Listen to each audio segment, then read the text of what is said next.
gorgeous 88-degree day in the Mile High City. We welcome you to the NFL on CBS. Today, the Denver Broncos sky high after 2 straight wins to open their season, taking on the New York Jets. Hi, everyone. Welcome to the NFL on CBS. So great to be with you. I'm Spiro Ditas, joined by 14-year NFL veteran, former Pro Bowler Jay Feely. Jay, it's been a minute since we've heard what 75,000 sounds like. We're about to be reminded. 637 days since we've had a full crowd here, and there's nowhere better in the NFL than Denver when their team is winning. This place will be rocking. All right, let's start with the Denver Broncos. 2 wins. Couldn't have envisioned a better start if you're a fan of this team. For Teddy Bridgewater, he has been a picture of efficiency so far. Yeah, and what he's done most is provide leadership at that quarterback position. He's been steady. He's made the right read, thrown with great accuracy, and he hasn't turned the ball over. That's huge for this offense. Meantime, Zach Wilson, the number 2 overall pick. Nightmare outing last week with the 4 interceptions against New England. Jay, we're about to find out how resilient this young man is. He struggled in the first week against Carolina, and then it was really tough against New England in that defense. But a lot of young quarterbacks have struggled against them. It's on him and the coaches. They have to come out with a good plan against a very tough defense here in Denver. And what Denver does well, you know, against this, especially rookie quarterbacks, is post-snap movement. They're going to give you this too-high shell with the safeties. Is it cover 2? I don't know. And then they roll up and they force you to go where you don't want to go. It's a great defense at forcing young quarterbacks to adjust on the fly. And then what you're going to see here, Trevor Lawrence saw last week. He thinks it's maybe too deep again. And then Justin Simmons comes up, takes away where he wants to go. They make you go through your progressions. And if you're not on time, like Trevor Lawrence was late here, Kareem Jackson will make you pay with the interception. Yeah, Wilson facing one of the elite safety tandems in the entire NFL. Denver and the Jets. The kickoff just around the corner. You're watching the NFL on CBS.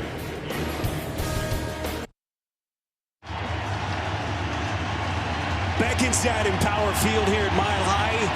And this place is rocking, better than 75,000. There's the coaching matchup. 2 men who go back a long ways. Robert Saleh and Vic Fangio. Saleh actually broke into the NBA coaching ranks as a defensive intern into the NFL coaching ranks, I beg your pardon, as a defensive intern under Fangio 2005. Fangio then the defensive coordinator for the Houston Texans. Those 2 men will bond and a friendship that goes back a number of years. Jets winning the toss, deferring possession to the second half, so Matt Amendola boots it through the back of the end zone. So here comes Teddy Bridgewater. Best 2 weeks of quarterback play, Jay, that this organization has gotten since Peyton Manning walked out the door more than 5 years ago. Spiro, he's certainly the right decision here at quarterback. He's been effective, he's been efficient, he's made the right reads. He hasn't been perfect. He even said that, like, I can be better. And when you think about this offense and how effective they've been, the biggest thing he's done is the 4 touchdowns and no interceptions. And this for a team that last year led the NFL in interceptions thrown from their quarterback. So that's been a huge, and he's provided great leadership in the locker room and then on the field as well. Denver begins from their own 25-yard line. Melvin Gordon, the lone setback for Denver. And Teddy B begins from the gun, completes. Knew exactly where he was going with the football, and he finds Tim Patrick, who's off to a terrific start for this Denver offense. They pick up a half dozen. As we take a look at the offensive starters, Jay, what are we looking for early in this game from Denver? Well, the big right guard, Grant Glasgow, getting him back is big for this team, although Mute played well last week. And I think this is an offensive line that just is continuing to get better. They're getting better run blocking, open up the inside-outside zone that they like to do, and giving Teddy Bridgewater time.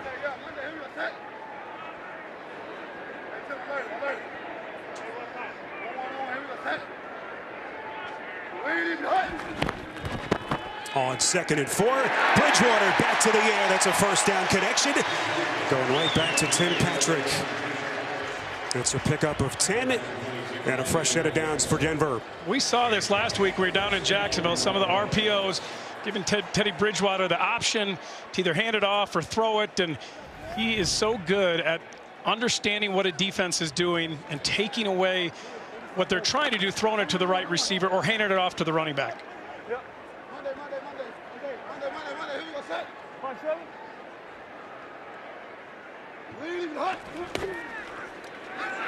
Play action from Bridgewater.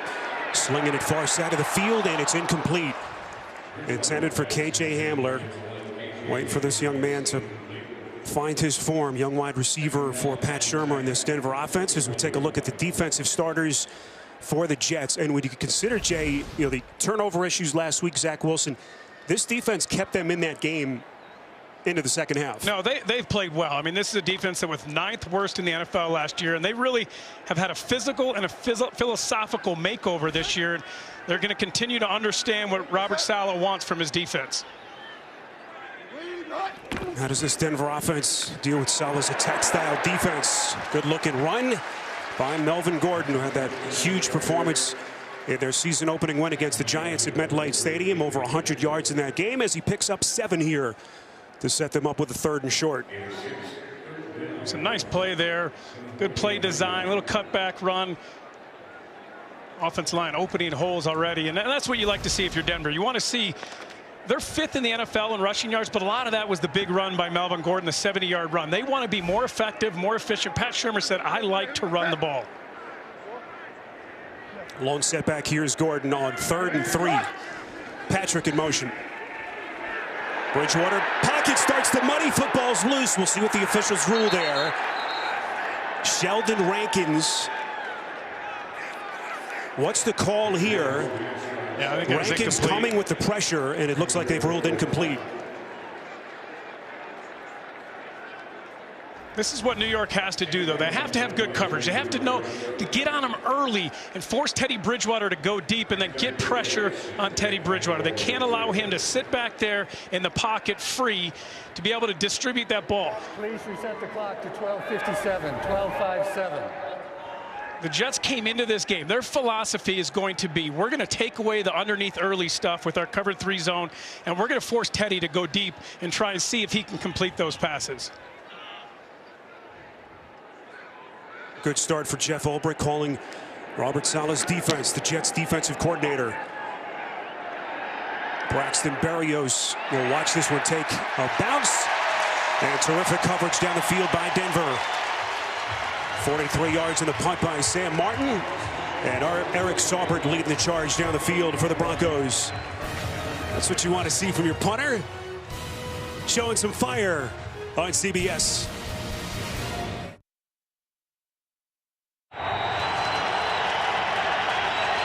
Well, Zach Wilson's going to learn very quickly what it's like to play in front of a hostile road crowd. 75,000 as they begin from inside their own 10-yard line. Wilson to the air on 1st down, as the Jets coaching staff showing the confidence, Jay, that they have in the young man. He completes to Corey Davis. It's a pickup of 11 and a 1st down. How quickly can he put that nightmare game behind him here today in Denver? To a man, whether it was Corey Davis or Mike LaFleur or Robert Saleh, they all had complete confidence in Zach Wilson and who he is, his study habits, how hard he works. He wants to be great. Today, he's got to get the ball out quick. That goes to Mike LaFleur as well. He has to have a game plan. Zach can get that ball quick and take advantage of this defense. Little misdirection.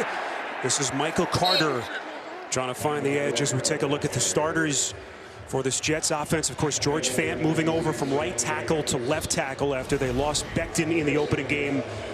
Becton expected to miss the first half of the season.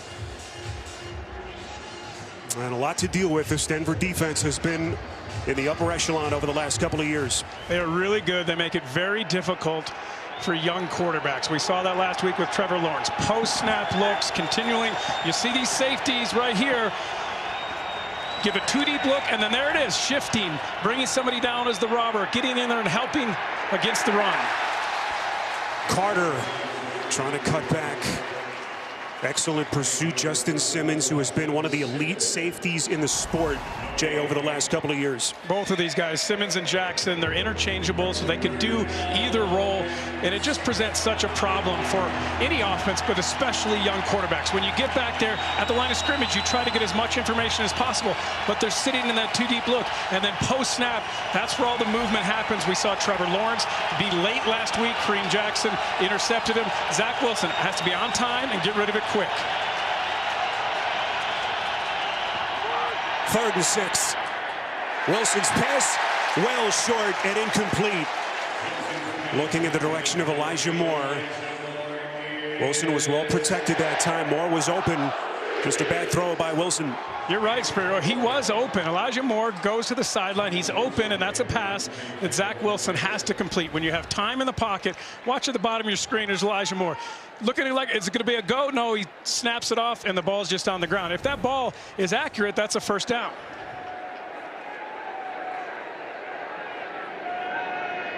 So here's Thomas Morstead. Second appearance as a Jet, made his Jet debut last week after Braden Mann had to be put down on IR. And a good-looking boot here. Deontay Spencer signals fair catch after a 49-yarder by Morstead. Early stages on CBS. The NFL on CBS is sponsored by Coors Light, made to chill. The Eat Fresh Refresh at Subway. And by Honda.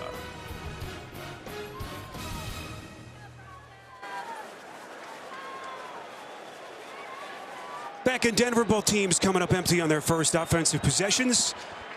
Teddy Bridgewater and Denver beginning at their own 25-yard line. The rookie running back Javonte Williams, who has been sensational so far, is the lone setback.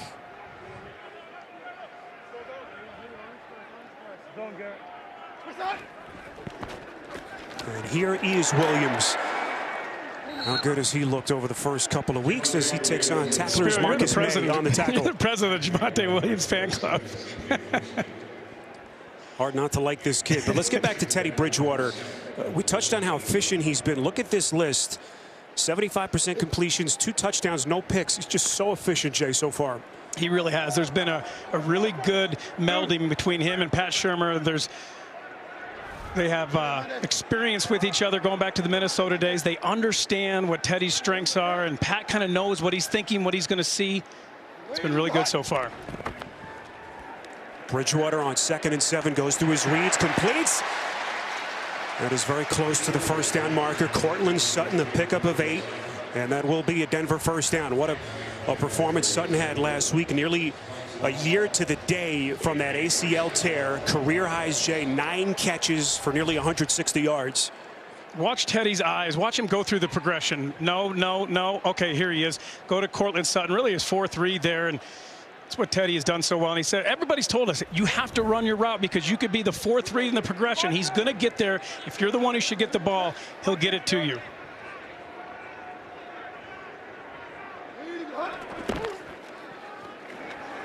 Back on the ground, it's Williams. There's a marker thrown in the backfield. We'll check the flag here. Our referee today is Lan Clark. It's a run of 8. But we'll see if this one's coming back.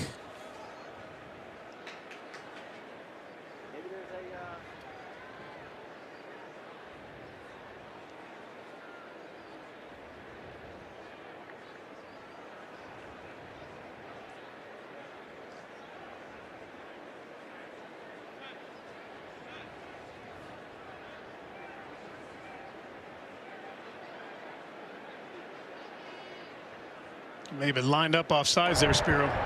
Offside. Defense number 50. 5-yard penalty. Still first down. All right, that's Shaq Lawson. Of course, a late addition acquired in that trade with Houston at the end of August after Carl Lawson went down with the injury. Robert Saleh has missed a couple of key defenders as they were bitten by the injury bug early. So 1st and 5 after the penalty. They mark it just inside that 41-yard line. Williams just always seems to make that first guy miss close to the 50-yard line.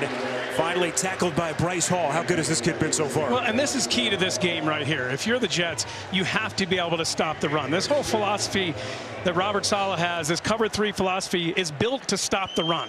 They build personnel through their defensive line, which took a big hit when they lost a couple of guys like Carl Lawson to injuries, but they want to stop the run, be sound on gap defense, and then play that cover 3 zone behind. Williams lines up at the bottom of your screen on 1st and 10. Teddy B protected well, completes. This will be a short gainer inside Jets territory. Jay, all the talk about Teddy Bridgewater, rightfully so, how good this defense is, but this two-man running attack for Denver has been incredible. And you go back to what North Carolina's backfield was last year. Of course, Michael Carter for the Jets and this kid, Javonte Williams. I'm not sure how they lost the game. Yeah, both of these backs have been pretty good so far. And I just like what Javonte Williams has done in not only running the ball, but pass protection. He's a three-down back. They talk about how diligent he is, how smart he is, staying after practice, just doing all the things, not being a rookie at all. On 2nd and 6, Bridgewater sacked. Quinnen Williams, who has been the anchor of this defensive line. A little bit of a slow start to the season, at least by his own standards. Getting to Bridgewater, it's a loss of 4.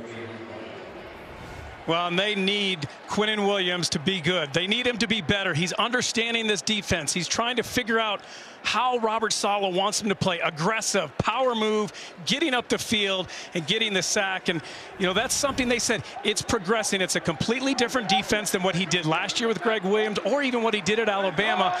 So this is a learning process for him. That's a good sign for the Jets. Where does Bridgewater go here? 3rd and 9. Steps up into pressure. Wide open is Hamler. Big gainer for Denver. Finally tackled by Colbert. It's a pickup of 28 and a big Broncos first down. Well, you're going to see KJ Hamler in the slot right here, and he's just going to come out and run right here. The weakness in the cover 3 is the seams and the flats. They get a two-man route concept, and he goes right underneath, and it's a mix-up in that coverage from the Jets, and a big completion for Denver. Such an opportunity for this young man, the second-year kid, former second-round pick out of Penn State. Of course, no Jerry Jeudy's second game that he's out. Expected to miss 4 to 6 weeks with that high ankle sprain. This is Gordon, gets inside the Jet 20. And just to get back to this Denver backfield, you know, all the talk about, you know, the quarterback and the defense, Gordon and Javonte Williams have a chance to be one of the stronger running back tandems, Jay, in the NFL. Well, they keep each other fresh, and when you have two backs like that and you can use both of them, and both of them could be three-down backs, that gives Pat Shurmur a lot of options in that backfield. And to be able to keep these guys fresh all throughout the game is a huge asset. On 2nd and 6, Bridgewater. Jets giving chase. Bridgewater buying time, completes. That's the tight end, Noah Fant. What a pass, and that's what Bridgewater does. Buying time, the escapability. And Denver with another first down. And that's a play that John Franklin Myers, he cannot let him get outside, get up the field and keep him in the pocket. Something that Jeff Ulbrich talked to us about. Do not let Teddy Bridgewater, when he rolls, get outside, force him to stay in the pocket. John Franklin Myers lets him get outside, and he's able to buy time and find his receiver. Franklin Myers has probably been their best defensive lineman so far. Dealing with a little bit of a calf injury this week. Was right there on first down. Gordon breaking free. We'll check the marker back around the line of scrimmage. As Gordon shot out of a cannon, it's a run of 10. We'll see if this one's coming back.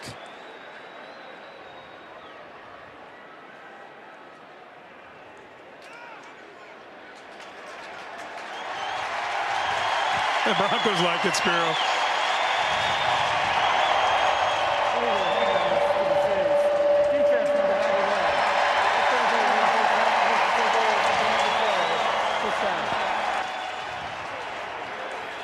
That's Franklin Myers.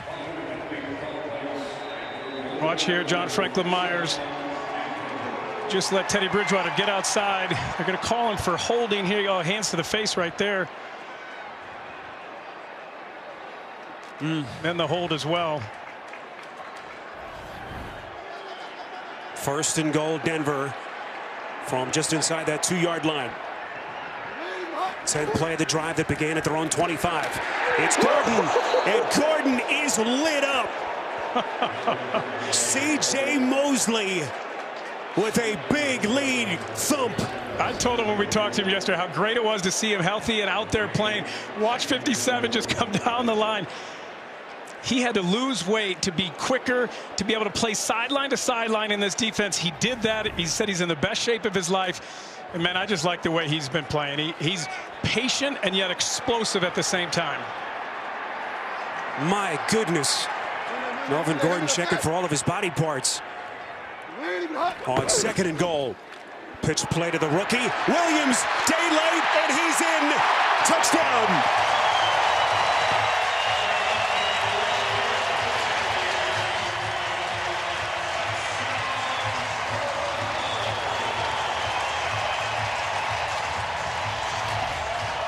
Now, nice little outside zone, and then you're going to see Polar here as well.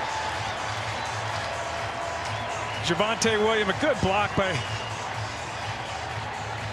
getting into the end zone there. But this is where Denver needs to be better. They said if there's 2 areas they can be better, it's in red zone and 3rd down offensively. They get down there, they're able to cash it in.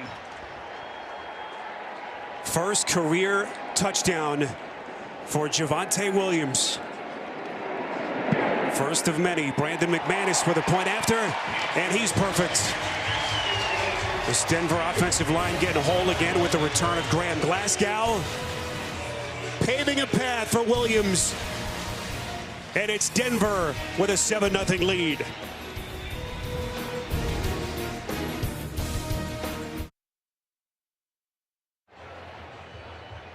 Good-looking scoring drive orchestrated by Teddy Bridgewater. He marches him 75 yards, 11 plays.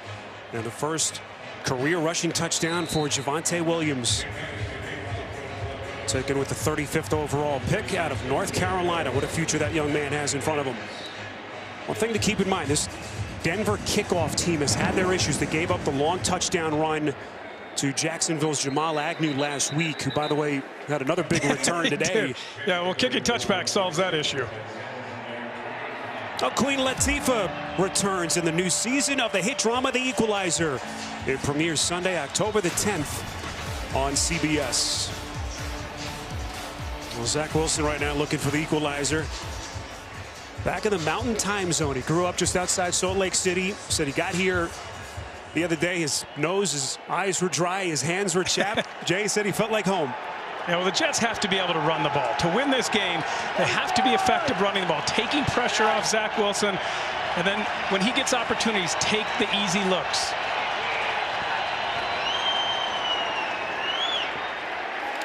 This is Michael Carter. We failed to mention at the top, no Tevin Coleman today for the Jets. He's out, illness, non-COVID related. And so it's Carter and Ty Johnson as their lead backs.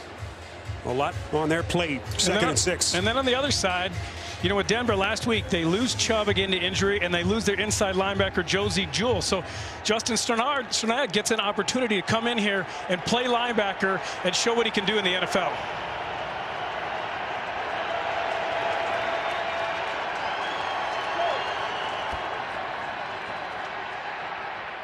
Wilson sidearm delivery, and it's broken up and incomplete. Intended for Davis. Tight window. Bryce Callahan, who's off to a very good start, was there on the coverage. Well, he's got to look other places besides Corey Davis. I know they have a great connection. I know that things went well in week 1. But against New England was said, hey, we're going to take away what you do best, which was Corey Davis. And so you have to go other places. And for Zach Wilson, he told us, like, I have to go through my progressions. It's a pure progression game, but that also plays into what Denver and this defense want to do. 3rd and 6. Wilson flushed out, sacked.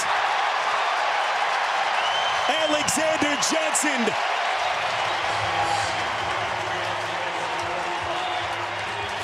It's a loss of 14, and the Jets will punt. Watch Alexander Johnson here coming through. They bring a blitz, which they don't often do. Vic Fangio has said, I don't like to blitz rookie quarterbacks because it makes it simpler for them. They know where to go with the hot read. Zach Wilson not picking up the blitz, not getting rid of that ball quickly, and Denver gets a big sack. A lot more responsibility for Johnson in the absence of Jewell, who had really been one of their defensive quarterbacks. Good-looking punt by Morstead. Deontay Spencer watches that one take a bounce. So good starting field position, 49 yards in the punt. Teddy B in Denver in front by 7.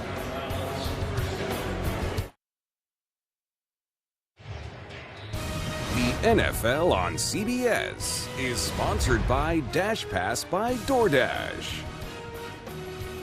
And by Lowe's, official home improvement sponsor of the NFL.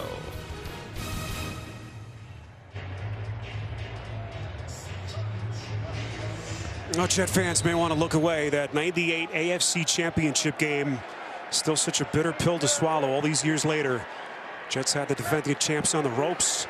10-point lead in the second half, but of course we know how that thing turned out. As Denver would go on to beat Atlanta in the Super Bowl. Here's Teddy Bridgewater back on the field, completes. There's his check down. Williams, first down and more. Inside Jets territory as this offense now starting to pick up some steam. Tackled by Ward. It's a pickup of 17. First two possessions. Big thing for this team through the first 2 weeks, Jay. Time of possession, second only to Tennessee in the NFL. Yeah, plus 14 minutes in time of possession. This is the formula. They're doing it again today. They already have a big edge in time of possession. Methodical drives, going down the field, matriculating down the field, eating up clock. Bridgewater's numbers on first down. Williams breaking free again. Terrific run blocking in front of him. Finally tackled by Wilson. It's a pickup of 14. And this kid Williams showing his burst. Watch right here coming out. They did this on the touchdown. Just a little lead block coming around the corner. Here he comes. Now you got a lead blocker. You got space. You got a puller. And that's trouble if you're the Jets defense. Robert Saleh cannot be happy with what he's seeing so far. They know they have to stop the run, and they haven't been able to do it yet. Final 30 seconds of the quarter. Play action. Bridgewater in the face of pressure wisely throws it out quickly. Heavy pressure applied by Bryce Hall coming on the corner blitz.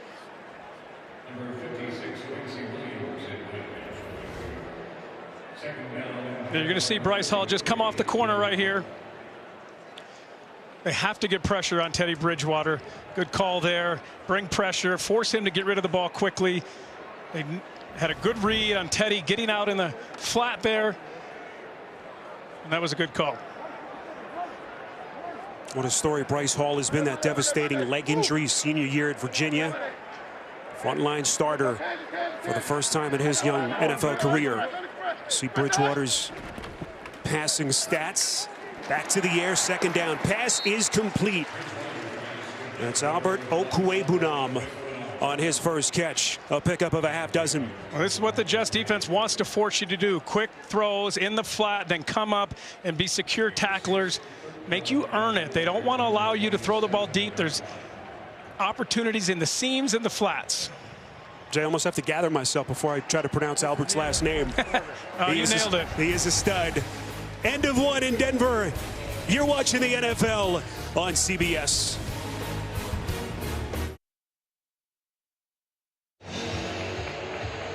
Second quarter begins with a big third down here for Denver. And Jay, already that Jet defense has been on the field a ton.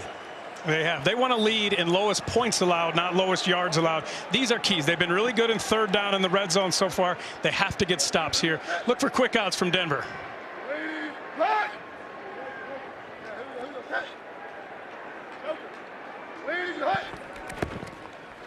Third and 4. Bridgewater protected, putting some air under it, and it's incomplete. Intended for Fant.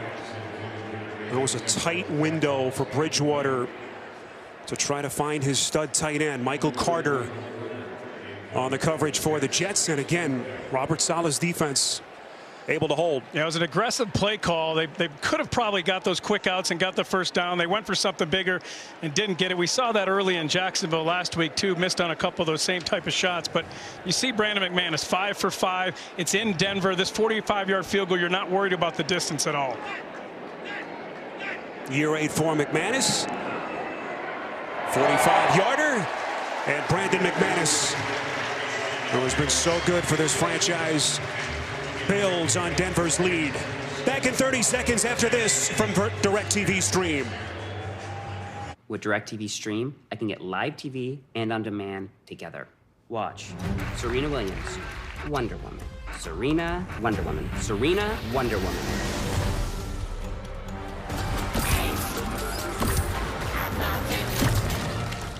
cannot be serious! Get your TV together with the best of live and on-demand. Introducing DirecTV Stream with no annual contract. Here's your score. Early stages, second quarter. Teddy Bridgewater has done his job till this point, avoiding the big mistake, leading his offense down to the field. How does Zach Wilson respond now with this Jets offense? Well, I think Mike LaFleur needs to do things here. You know, they need more play action, and which is tough against this defense. They need more. I think they should go tempo. You know, you get him under center, you get a little tempo that simplifies things defensively. It helps your offensive line, especially if you can get first down. The danger is you don't get the first downs with tempo. You didn't eat up any clock. Your defense is right back out there on the field against an offense that continues to grind and eat up the clock. McManus boots it away from his own 35-yard line. And Wilson and company will begin again from their own 25-yard line. This has been a theme first couple of weeks into Zach Wilson's NFL career. Slow starts. Of course, the nightmare start last week. All 4 of his picks through the first 10 attempted passes in that game against New England. Yeah, and all 5 of his interceptions, Spiro, have been 10-plus yards down the field. They haven't been under pressure. You know, it's been him being too aggressive. This defense is going to give you opportunities underneath. You're going to be able to check the ball down. You're going to be able to find, but you have to go through your progressions quickly, and Michael LaFleur's got to do a good job of scheming things open here for Zach Wilson.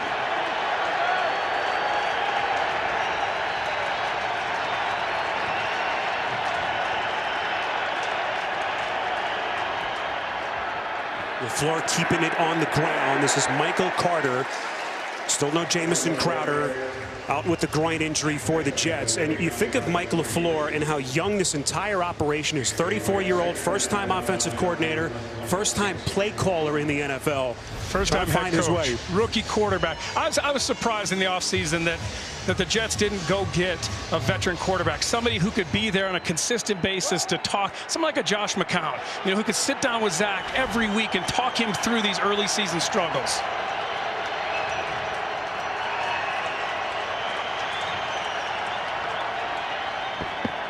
Wilson on 2nd and 8, protected well and completes. Good looking pass. Tyler Kroft, tight end, with the catch at the 30. The Jets do have Josh Johnson on their practice squad. He's been instrumental for them. But Jay, to your point, their backup quarterback Mike White has never attempted a pass in the NFL when you consider what's behind Wilson. Yeah, they talked about Josh and how good a job he's done helping him, but I think it's different when you have a veteran guy who's been in there, who's done it, who's been in that role, especially somebody who understands the New York media, the pressure that entails, being a high pick.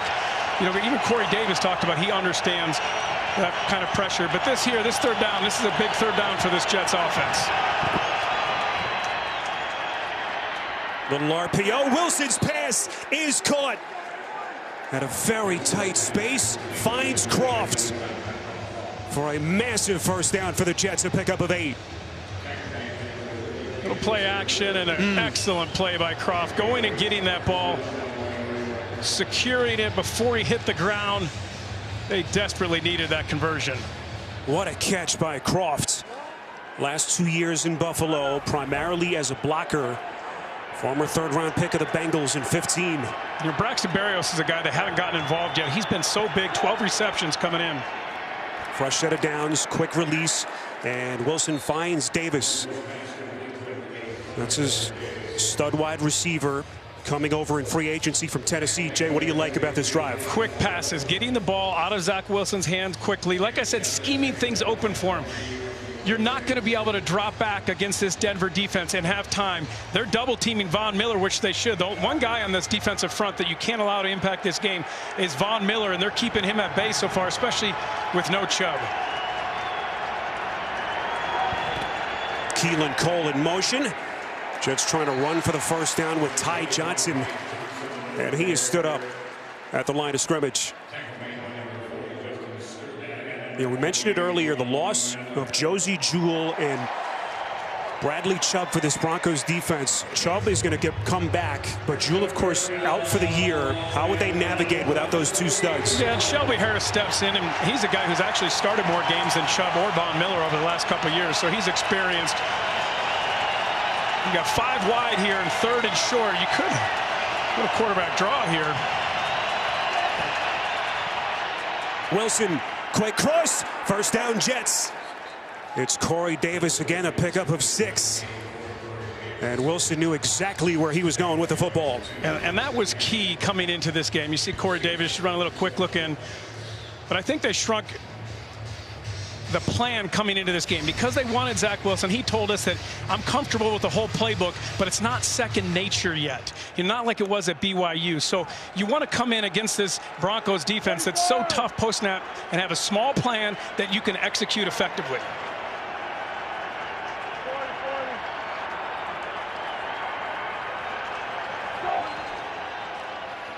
Little misdirection by the Jets near side. This is Elijah Moore. Highly touted rookie young man they took with the 34th overall pick out of Mississippi. It's a pickup of 5 for the Jets. And 8 games last year at Ole Miss, he had 86 receptions. He's a guy you just have to find ways to get the ball in his hands throughout the game. You know, we mentioned Mike LaFleur, and we asked him about Wilson. Everyone talks about Wilson's aptitude, the grasp of the offense, but LaFleur said we're still trying to figure out, Jay, how much we can put on his plate. As we learn a little bit more about this young man in hostile territory in front of 75,000 here in Denver. 2nd and 5. Wilson, pocket muddies, and it's incomplete. Intended for Carter. And it will be 3rd down and 5. And that's a play Carter just has to make. Wilson does a good job sitting in the pocket, getting the ball. Even though the ball is tipped a little bit, you have to come down and make that catch. It's a 1st down with room to run. And instead of a 1st down, now you got 3rd and 6 or so, and you're not really in field goal range. Those plays you have to make, especially for your young quarterback. See the breakdown, what these backs have done as catchers.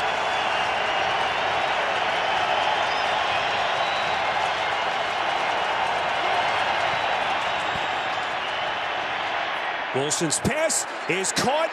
1st down Jets. What a play by Johnson. That forward progress takes him to the Denver 35. Terrific play. A pickup of 6. There's an old investment axiom, Spiro. You never grow broke taking a profit. I've been trying to get my wife to understand that for a long time. But that has to be Zach Wilson's mindset coming in today. When you see an open receiver underneath, quickly get it to them, and then excellent job getting the 1st down, being physical, running through tackles, continuing this drive. Good looking drive for the Jets. 10th play began at their own 25-yard line. Johnson. Heavy dose of Johnson and Michael Carter today if you've just joined us. No Tevin Coleman, illness, non-COVID related, unavailable for the Jets.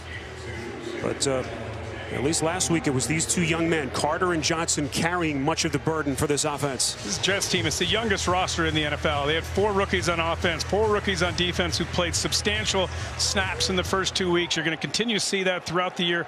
So it's incumbent on these veterans on both sides of the ball, guys like Corey Davis and C.J. Mosley. They have to lead.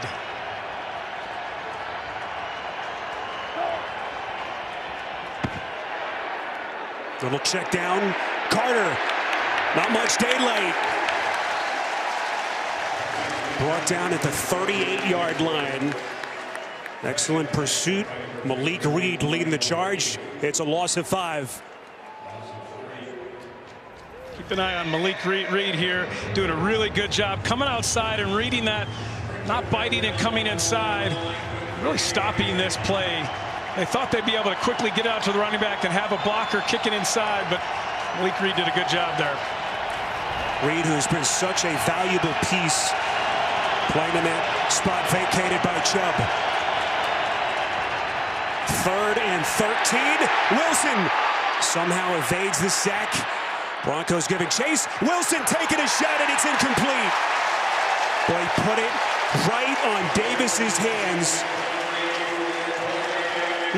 Well, the one thing you couldn't do there if you're Zach Wilson was take a sack, because you're in field goal range here because you're in Denver. Even though it's a long kick, he did an excellent job getting it, and then he put this ball right where his receiver could catch it. But that's just a very, very good defensive play. Physical defense. That's what this defense is based on, is that secondary, understanding where to go. Now you got Amendola. Now, I watched him in warm-ups. This kid has easy power. This is a 56-yard field goal. I wouldn't be surprised if it's halfway up the uprights. We watched him hit a 65-yarder with ease during pregame warm-ups. Amendola, the first-year kid. There is a marker thrown. Well, if this is a delay of game, that is a killer. Delay of game. Offense. 5-yard penalty. Go for it. That penalty is on Thomas Morstead. Now, he's new to the team. He came in after man got hurt, but that's on the holder. Your job is not the kicker. It's the holder's job to understand the play clock, watching it go down. You have to be hurried. Tell him, get the ball out. Now it's a tough decision. I mean, you just made a 56-yard field goal. It was halfway up the uprights, but do you want to kick a 61-yard field goal now? I mean, we saw earlier in the game, Arizona tried, I think it was a 68-yard field goal after Prater made a 62 the week before, and Jacksonville returned it for a touchdown. It's a little different here in Denver, though. Told you about the injury to Braden Mann. So a change in that field goal place kicking operation. And a critical special teams penalty against the Jets knocks them out of field goal range. And Morstead on to punt. Fair catch signaled by Deontay Spencer. And Denver will have tough starting field position inside their own 10 after a 37-yarder by Morstead.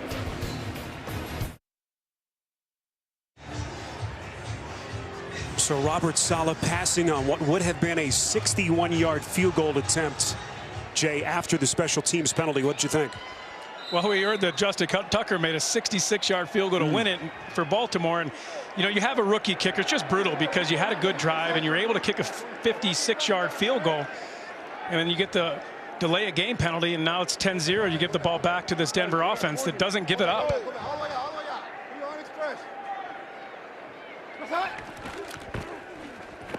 A deflating sequence for the Jets.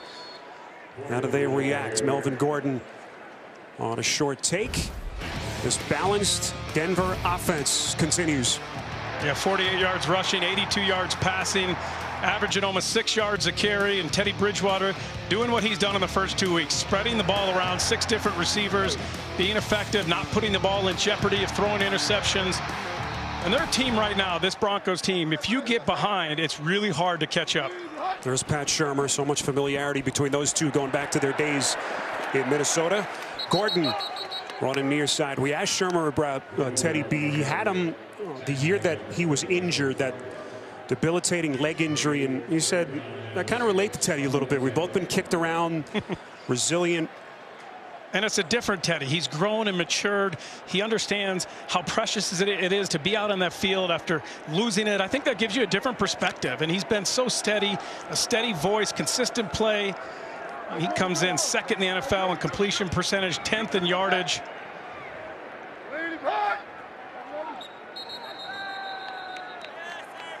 There's the flag thrown. It's going to be false start here. False start. Offense, number 14. After this is the goal, still third down. First penalty against Vic Fangio's Broncos. Inside the NFL now, streaming, the hardest hitting team of analysts in football, providing expert insight, exclusive commentary you won't find anywhere else.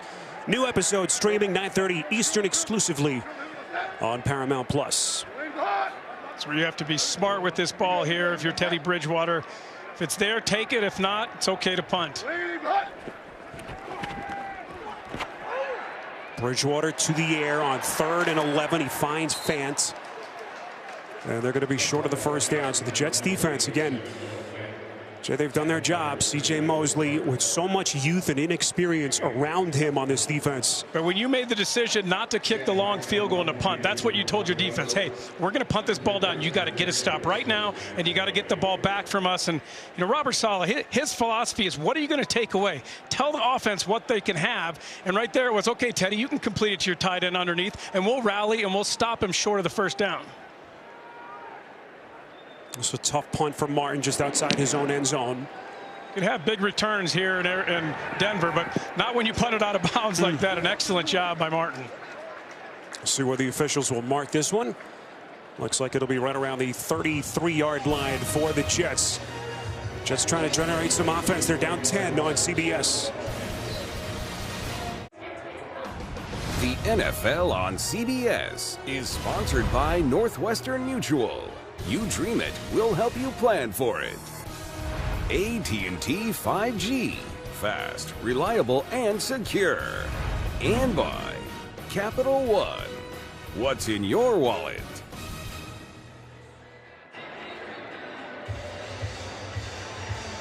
I just can't get into this weather in Denver. Temperatures in the low 90s.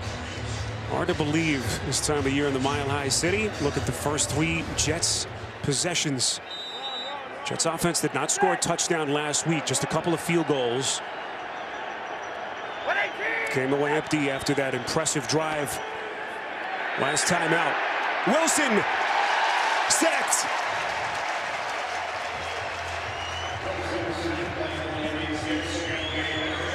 Mike Purcell, though, had the pressure in there, Spiro. He came up the middle. He was really the one who forced it. Well, you don't have to tell Jet fans how maligned this organization has been at the quarterback position. Sanchez, Darnold. You just think of the weight, the expectations on Wilson's shoulders. And you can add 2 second-round picks there, Christian Hackenberg and Geno Smith as well. It's not for lack of trying that the Jets haven't found there's quarterback of the future. The one that hurts really, though, is the Sam Darnold, because you could have taken Josh Allen or Lamar Jackson. Now he's playing well in Carolina. Shelby Harris's sack makes it a 2nd and 11. They're coming for Wilson again. Little shovel pass, just trying to get it out of bounds. It was interesting to watch Wilson last week, Jay. Even after he threw the 4th pick, it's not like he went into a shell. Kept taking his shots down the field. Everyone talks about how resilient this kid is. And he's got a lot of confidence in himself, and this staff has confidence in him. But they have to do a good job of understanding what he does well and what he doesn't do well right now in his progression as he's getting better and putting him in a position to succeed. And 3rd and long is not the position to succeed, especially against this defense.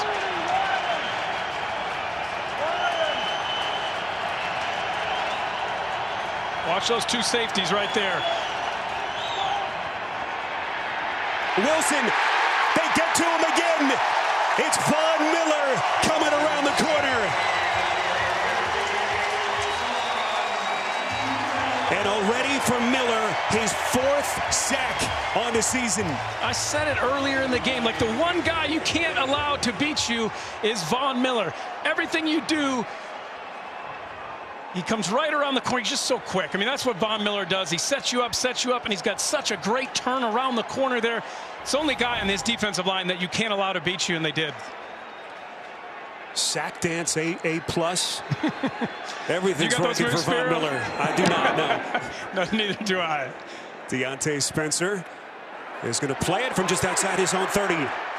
First time Spencer has had a chance. Good punt coverage down the field by the Jets. 45 yards on the punt, 6. Denver in control on CBS.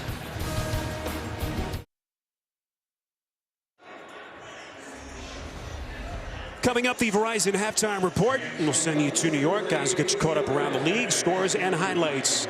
It's all coming up on the Verizon halftime report. Updated score. The Raiders down 14-5 against Miami. How about that surprising score? Raiders and Broncos beginning the day tied in the AFC West at 2-0. That pass, boy, dangerously thrown. Was it caught? KJ Hamler. It is incomplete. You see Hamler clutching at that left leg. We know how thin this Broncos team is at wide receiver with the injury to Jerry Jeudy, whom they lost in the opener, that high ankle sprain. And boy, now the concern on the 2nd-year kid out of Penn State, Hamler.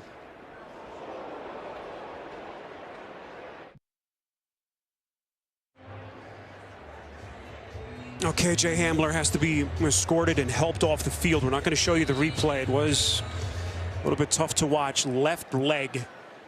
That's all we know at this point. He was unable to put any weight on that leg. Another concern for Vic Fangio as he paces on that sideline. One thing to keep in mind, Denver has scored late first half touchdowns in each of their first 2 games. Here's Javonte Williams, good run defense and push by that Jets defensive front. So now Deontay Spencer, who's played all of 5 offensive snaps, has to move up in the pecking order, Jay, for Denver. Yeah, Spencer and Hitton, those are the two guys that now, with Judy out and Hamler out, will have to step it up here. And, you know, if you're the Jets, you desperately need to get a stop here on 3rd down, try and get the ball back and at least get a field goal attempt before halftime.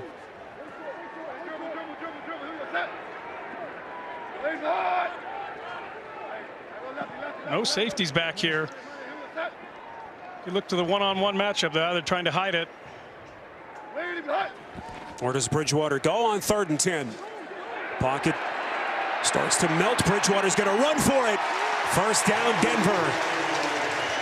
Everyone covered down the field. Michael Carter was there, but not before Bridgewater picks up 13 and a 1st down. I think New York outsmarted themselves on this. They tried to show like they're going cover 0. You see everybody up and then drop at the snap, but everybody's going backwards here, and nobody's there to get Teddy Bridgewater as he comes out around the corner. Teddy recognizes it, runs for the 1st down.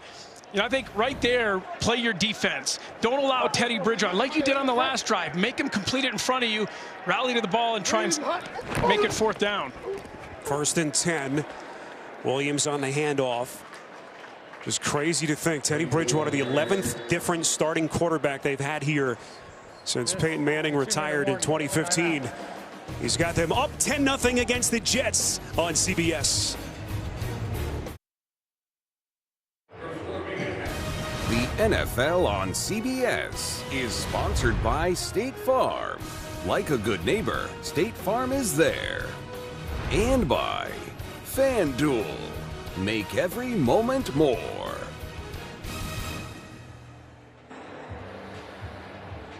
Another reminder to keep it here. The Verizon halftime report just around the corner. Guys in the studio get you caught up around the league. Week number 3. Verizon halftime report is next. Update on KJ Hamler. It's a knee and his return is questionable. Been a little quiet. It's about time to take a shot to Cortland Sutton. He's only been targeted twice. Bridgewater from the shotgun throws far side. Tough pass, and it is caught. Masterfully done by Patrick. There is a marker thrown at the Jet 35-yard line. Incredible play by Patrick, a pickup of 27. As we will check the flag here from Land Clark.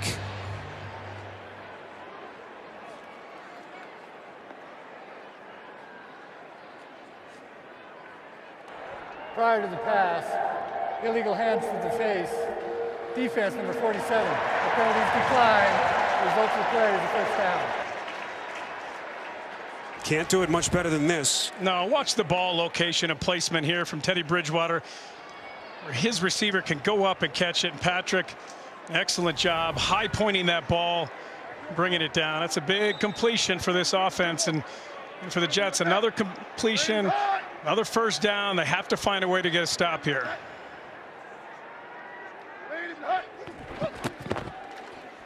Fresh set of downs. Bridgewater completes. This is Sutton weaving his way through traffic down to the 14-yard line, a pickup of a half dozen. Denver with all 3 timeouts as that clock running now. Plenty of time, $1:37 left. Yeah, you're just trying to let that clock continue to trickle down, and Teddy Bridgewater's done such an excellent job of distributing the ball. Goes through his progressions, understands the defense, makes the right read. This is what we've seen for 3 weeks now, and this Denver offense looked really good. There's a run play. Gordon taking on tacklers all the way down to the goal line. We'll check the markers here. Back at the 11-yard line. It's a 13-yard run by Gordon, but it's coming back. Number 61. 10-yard penalty. 2nd down. That's Graham Glasgow making his return to the lineup after that scary irregular heartbeat that he endured in their opener against the Giants. Yeah, there he is right there. Comes up on C.J. Mosley. He just grabs him right there, just gets a little grab. That's what C.J. Mosley has been excellent at, understanding where to go, the patience, but then the acceleration to try to make a play there. He draws the penalty. Hard to believe it's only the 5th game for C.J. Mosley as a Jet. Of course, that leg injury a couple of years ago, last year opted out. Basically missed 2 years for this defense. 2nd and 10. Bridgewater to the check down, and it's incomplete. Rare mistake by the rookie Williams. So that'll stop the clock. 66 seconds left. And Denver will be faced with a 3rd and 10. A 3rd and long again. I don't think you'll see that cover 0 fake blitz dropping into protection. With the Jets, you're content if Teddy Bridgewater completes this ball underneath and you rally and get the stop. And for Teddy, you can be aggressive here. You know you have the field goal attempt. You're not worried about the 1st down so much as being aggressive, looking for the end zone.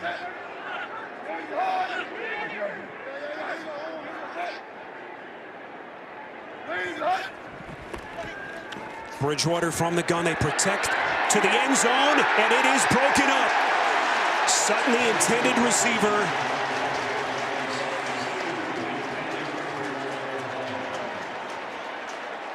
Brandon Eccles on the coverage. Pass interference. Defense number 26. A foul occurred in the end zone. The ball replaced at the 1-yard line. 1st down. As soon as Teddy Bridgewater saw press man coverage on Cortland Sutton, he knew where he was going with this ball. Put it out there, let your receiver make a play or get the penalty. Eccles, a rookie, raw talent, but the Jets have been very high on that young man. 6th round pick out of Kentucky. Turns out to be a 19-yard penalty and a backbreaker for the Jets. 1st and goal. Gordon, 2nd burst, and he's in. Touchdown.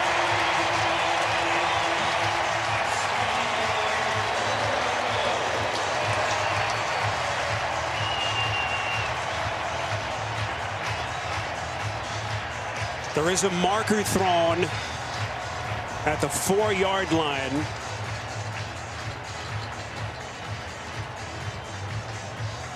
Good lead blockers for Gordon, and he's just too strong for the Broncos. Could be potentially a taunting foul. I know that has been a major headline around the league the first couple of weeks. The touchdown will count. After the play, unsportsmanlike conduct, taunting, offense number 66. A 15-yard penalty will be enforced on the kickoff. That is number 66, 1st unsportsmanlike conduct foul toward potential disqualification. That's their left guard, Dalton Reisner. He just turned around and got in Marcus May's face and said something. And that's what you've seen so far the first 3 weeks. If you direct it at a player, if you turn around and you talk trash at a player, they're going to throw the penalty. You just have to understand that and not let yourself do it. So 2 costly penalties, 1 on the Jets special teams, and that last one on Eccles. Denver has capitalized 17-0. As we come back to Denver in 30 seconds after this from Lowe's. There's a new team in the NFL. One that plays for home. Everyone's home. Whether you're a rookie or a seasoned pro, This team has your back. We can help you tackle any project. We're the Lowe's home team, and anyone can be on it. Are you in? Try out for the Lowe's home team today.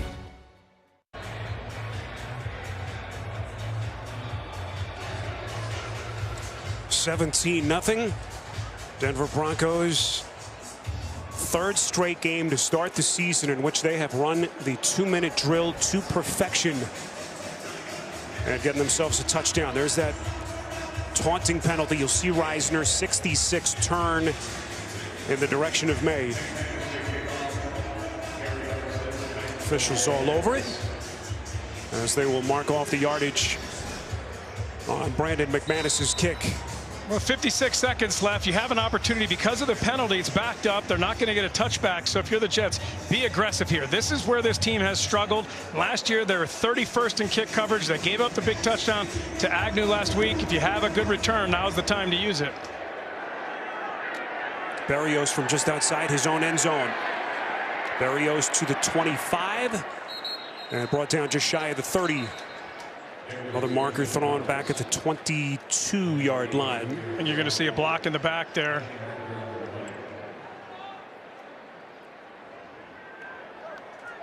during the return. Illegal block in the back. Receiving team, number 86. 10-yard penalty, first down. If you got a good return, then you were aggressive. Now you get the penalty. Now I think you just try to get to halftime here and not give the ball back to Denver. Well, this has been the theme for the Jets. Ugly first halves. I was just about to say the Jets defense has kept them again within striking distance, but Jay, I'm just not sure how much more you could ask. You know, Denver's got 3 timeouts, so if you just run the ball 3 times, they call the timeouts, they're going to get the ball back with an opportunity to kick a field goal. This is where that clock game is so critical. How do both of these head coaches handle it? Wilson to the air, far side, nicely done to Elijah Moore. That'll stop the clock for the Jets. 46 seconds, a pickup of 14 and a first down. Good first play. Now you can think about trying to get into field goal range here. You saw Amendola make a 56-yarder even though it was negated by the delay of game penalty. So you're just trying to get to the 40-yard line. But if you're Zach Wilson, be smart with the ball. The last thing you could do is turn this ball over.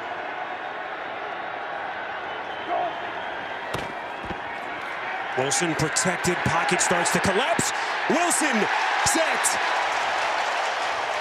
Malik Reed getting there for Denver.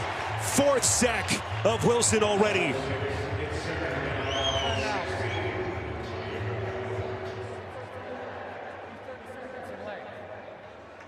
Timeout taken by the Jets with 37 seconds left.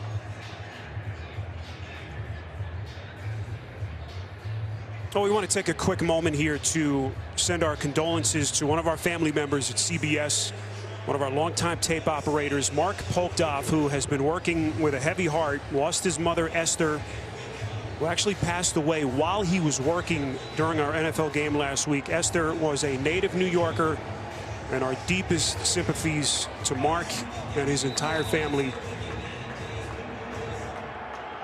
And a tough week. And our thoughts and prayers are with Mark. Wilson from the gun again, 36 seconds. Little sidearm sling, and it's incomplete. Trying to get it to Ty Johnson. That's one where he has time to set his feet and deliver and make an accurate pass. Because of the pressure, he might have been not settled, kind of had happy feet, didn't set himself and have a good base, and leads to the air pass. Watch here, he's back there, he's got time. There's a pocket to step into. Kind of leans away as he throws that, and it's inaccurate pass, and now Denver's got 3 timeouts. I was just going to say, Jay, 3rd and long. I was surprised Saleh took the timeout after the sack. We'll see if that doesn't come back to bite the Jets. 32 seconds. Handoff Johnson, trying to get some of it back. Because it was a sack. If you had gotten 5 yards, yeah, take the timeout there. But because you had a sack, why take the timeout? Allow Denver to have all 3 of theirs. Well, Vic Fangio, Jay, surprisingly not taking a timeout. Interesting. Yeah, I don't understand that. I mean, you could have a shank punt. You never know exactly. You could have a big return. You could have a penalty. Got to consider how kickers love kicking in this stadium. Yeah, but Vic Fangio content to make a 65-yard field goal there. So 17-0 Broncos. That's the end of the first half. Our halftime coverage is next after these first half highlights from Verizon and a word from your local station. Oh, sister of mine, I got you this. The new iPhone 13 Pro? It's on Verizon 5G. I can't believe you got me this. Yes, Verizon is giving one to everyone when they trade in their older damaged phone. Oh, so like every sister can get this? Yeah. Every aluminum siding installer? Why not? Every doula. They would have to. Every customer, new and old, can get iPhone 13 Pro on us. Because everyone deserves better. Everyone, horse trainers, manicurists, you get the new iPhone. We're alone. I know. What are we doing? I don't know. Want to tackle your fitness? Hey Siri, tell me more about Apple Fitness Plus. Well, the Denver Broncos perched atop the AFC West, up 17 as we sit in for the second half. Spiro Adidas, Jay Feely back with you. Jay, I'll be Captain Obvious and say that the Jets are going to get the football back to start the second half. They have to score some points. They do. Zach Wilson didn't turn the ball over, but he only threw for 56 yards. He knows that he has to balance being aggressive with checking the ball on and taking what they get, but he's been under pressure all day long. When you look at what this Denver Broncos defense has done, they've had 4 sacks in the first half, a lot of pressure. There's the linebacker Johnson getting a sack, and then Shelby Harris gets one, and then the one guy you can't let beat you, Von Miller, coming around the edge, and then Malik Reed says, I want to get in on the action. He gets a sack as well, and a couple of my keys coming in. They had to be able to run the ball, and they had to protect Zach Wilson, and this is an offense for the Jets that's trying to find an identity. They're trying to figure out who they are, trying to figure out ways to help their quarterback be effective. Need to do a better job here in the second half. Didn't score a touchdown last week, so 6 straight quarters without getting into the end zone. And that pressure continues to ratchet up on the shoulders of Zach Wilson. Von Miller already a sack, as Brandon McManus will boot things away, and Braxton Berrios stands at the edge of his own end zone. Now, crazy to say, Denver wins this game. They could potentially move 2 games in front of Kansas City already in that division. Hard to believe. Jay, how about the Feely Files? What are we looking for here in the second half? Spiro, you got to make some adjustments. You're the Jets. I said at the beginning of the game, but I think they absolutely need to do it right now. Go up tempo on offense. Give your quarterback an opportunity to simplify the defense and make plays. And on defense, they have to pressure Bridgewater. You can't let him sit back there. And defensively for Denver, don't allow the big play. And offensively, just don't turn the ball over. I mean, you're in control. Don't allow the Jets to get back in it. Jets begin with play action from their own 25. That strike is incomplete. A little bit behind Corey Davis. Still a catchable pass. And so Wilson wanted that one a little bit better.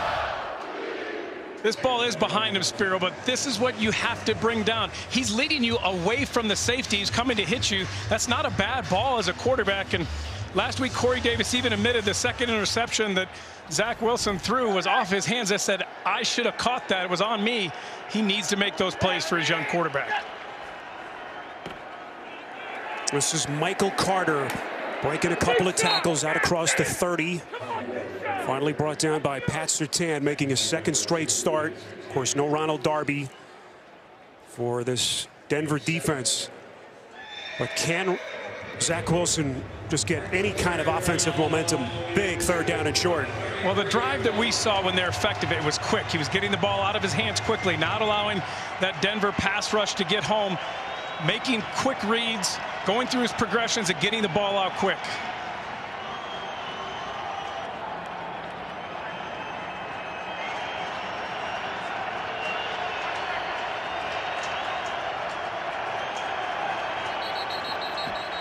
Officials are going to whistle it dead. The Jets have been called for some back-breaking penalties. Timeout. New York. Their first of the half. Might be the best first good news of the day for Robert Saleh. Obviously something that they didn't like. So they got to burn one early here in the second half, and Jets head coach shaking his head. Yeah, not what you want, though, when you got third and short. You want to get to the line quick. Let your quarterback try and see what's going on with this defense. You know, it's just so hard for a rookie to understand what a defense is trying to do, especially defenses like Vic Fangio that do so much post-snap movement. These are the kind of plays you got to make, though. Offensively, you got to scheme guys open right here. Get yourself in a position where you can get this first down.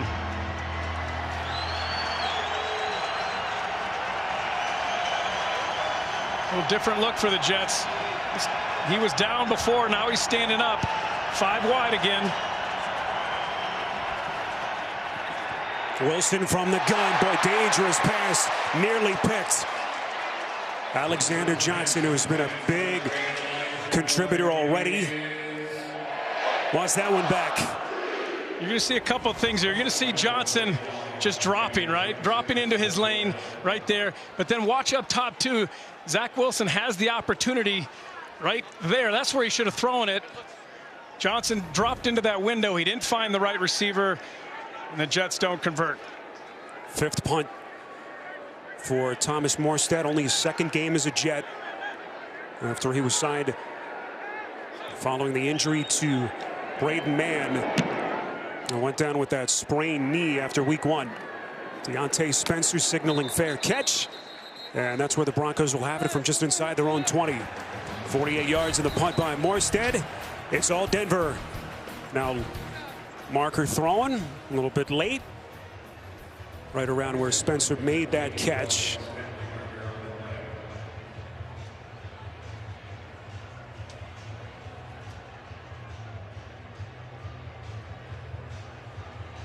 Check the flag here before we step aside. Here is Land Clark.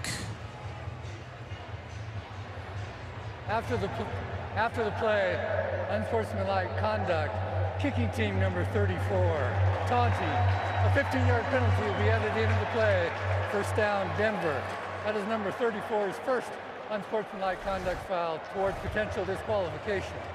Timeout. Just watch him talk right here. You're looking at the guy and you're talking. They're going to call that. That's just dumb. That's just not smart football.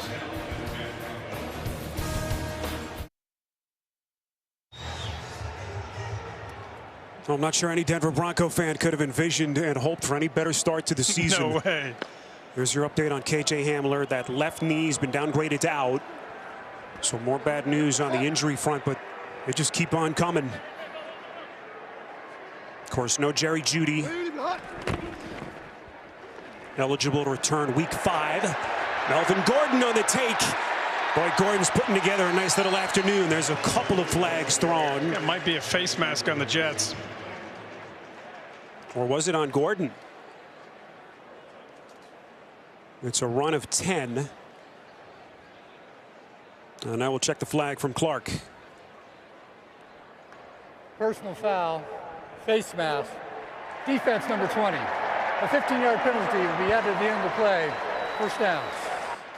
Well, that's Marcus May, who's been one of the bright spots of this Jets defense the last couple of years. He's coming up in run support here.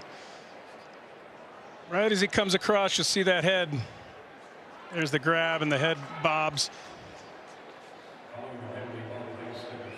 Gordon is so big, Jay. You just, until you see him up close, such a load to bring down, such a physical runner.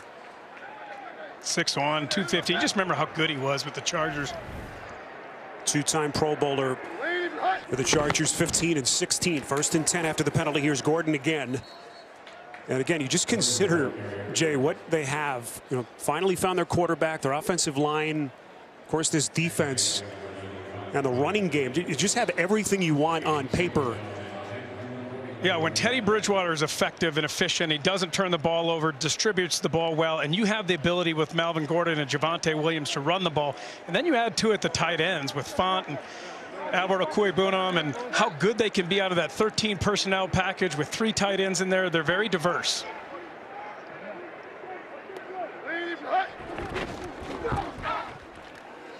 This is Gordon. Well, I tell you, the other thing about Bridgewater, he was acquired in the trade, of course, with Carolina for a 6th round pick. The Panthers, as part of that deal, are paying $7 million of his salary. Yeah, that so $10 Denver's paying bonus. $3. This may be the biggest bargain, at least 2 weeks in the history of the sport. It's nice when you get somebody else to pay for your quarterback. Unbelievable. Check the injured Bronco here. Boy, that's Graham Glasgow. Told you about his story. Didn't play last week with the irregular heartbeat. Now the concern as the athletic trainers come onto the field.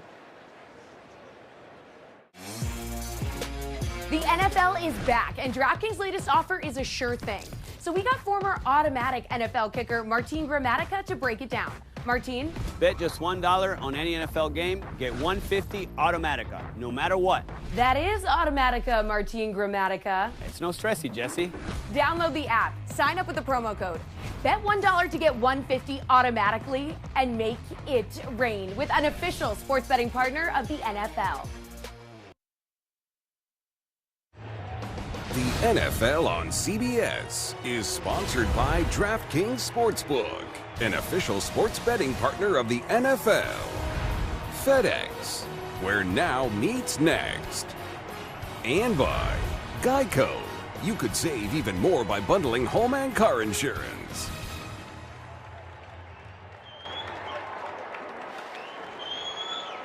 Well, the good news for Denver, Graham Glasgow was able to walk off in his own power. And Atane Mutu, last week made only his second career start in place of Glasgow, is now on the field at right guard. Big third down here for the Jets defense. If you get 5 yards, you can kick a field goal. Would be a 60-yarder from right here. Bridgewater goes through his reads. Back far side, he finds Gordon. Big play for Denver. And a backbreaker for the Jets. Melvin Gordon is putting it on this defense. 21 on a catch and run for Denver.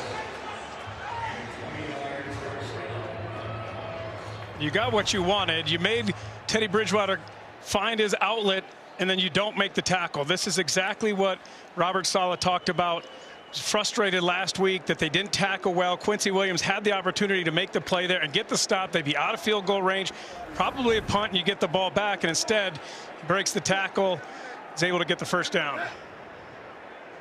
Gordon, who last year finished just 14 yards shy of 1,000 rushing yards. Quick delivery by Bridgewater. He finds Deontay Spencer, and that is his first catch of the season. Let's take you back to that injury to Glasgow.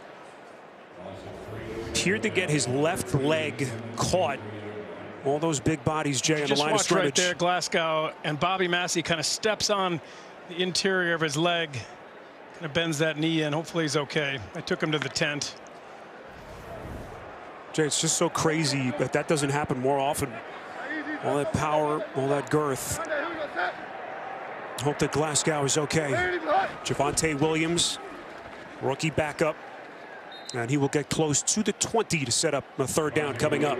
This Denver team has had a lot of injuries, but one thing they haven't had the last few years is depth. They've been able to bring guys in, a guy like Muti, who can step in and play well. They've had Patrick Surtain, who can come in for Darby.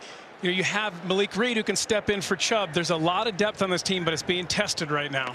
Yeah, George Payton hired as their new general manager, with John Elway stepping away from GM duties in January. You got Sutton in the slot there.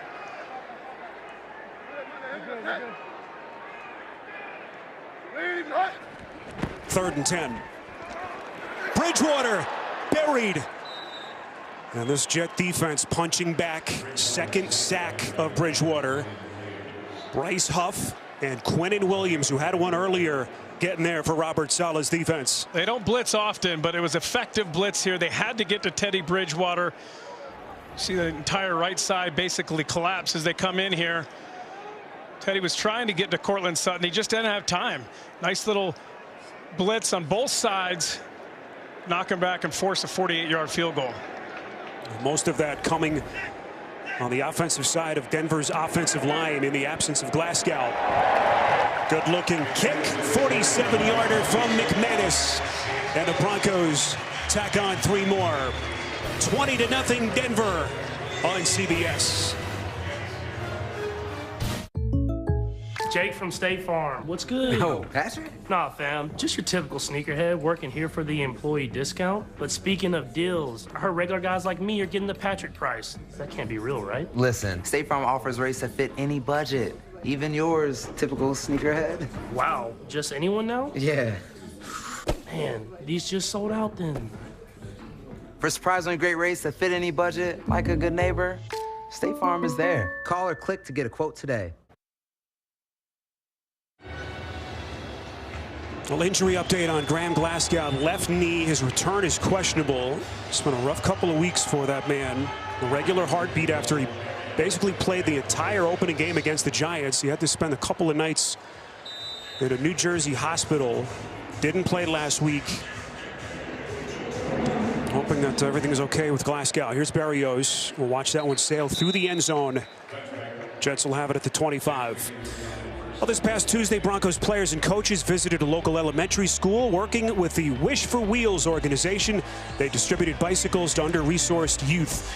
Earlier this month, members of the Broncos team and staff built the bikes in honor of former Broncos and Jets assistant coach Greg Knapp, who tragically was killed in a bicycle accident in late July. Still hard to believe such a tragic accident and a loss that has been felt only in these 2 cities, but around the league. There was not a better man, a more kind man in the NFL than Greg Knapp. I was with him in Atlanta, and all of our thoughts go out to his entire family. And off Michael Carter, still not down. Yeah, the Broncos had a very emotional tribute earlier today. Greg Knapp's wife, Charlotte, daughter, Jordan, were here, visibly emotional. Just can't imagine what they've been going through. No, so tragic. And I just love Greg Knapp. I love the person that he was. And football is meaningless when it comes to something like that.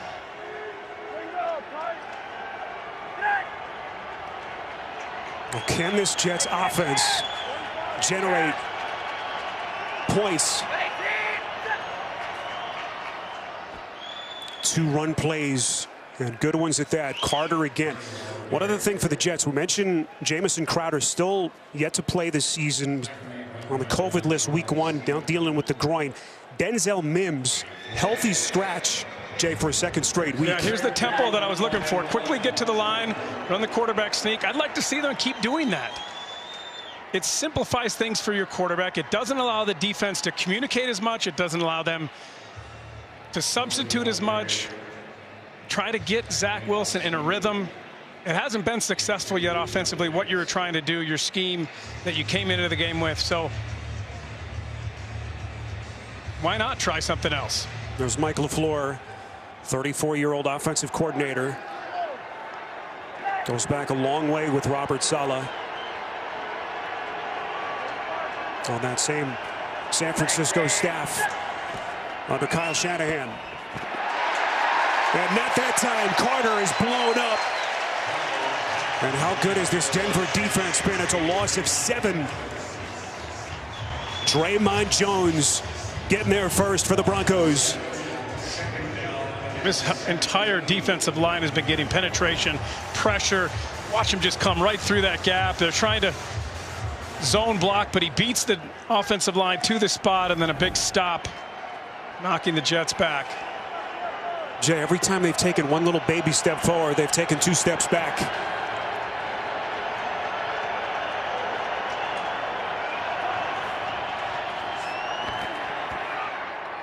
That pass over the middle is complete. Ryan Griffin, his first reception of the day. They get 5 yards back. Let's get our first update of the day. Throw it to Phil Simms in New York. Okay, guys, the Raiders at one time down 14-0, but not anymore. Derek Carr finds Hunter Renfrow for a 12-yard touchdown pass. Raiders 19, Miami 14. Back to Spiro and Jay. Phil, what a crazy start in that division. Chargers a massive win today in Kansas City. Denver trying to keep pace with the Raiders. On 3rd and 12, pocket starts to tighten. And Wilson is incomplete, looking for more. And this offense just cannot get anything going. Well, this has been the story of the day. Pressure on Zach Wilson. They haven't had to blitz much to do it. The defensive line has been dominant for Denver, getting after Zach Wilson, not allowing him to step up in the pocket, making him feel uncomfortable. Here comes the pressure. Zach's got to step up in there. There really wasn't anywhere to go, but he has to step up into that space and avoid that rush that's coming from the edge.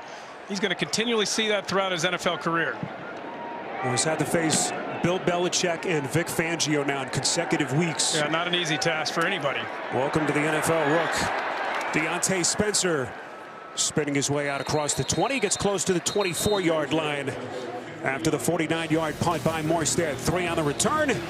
It's all Broncos on CBS.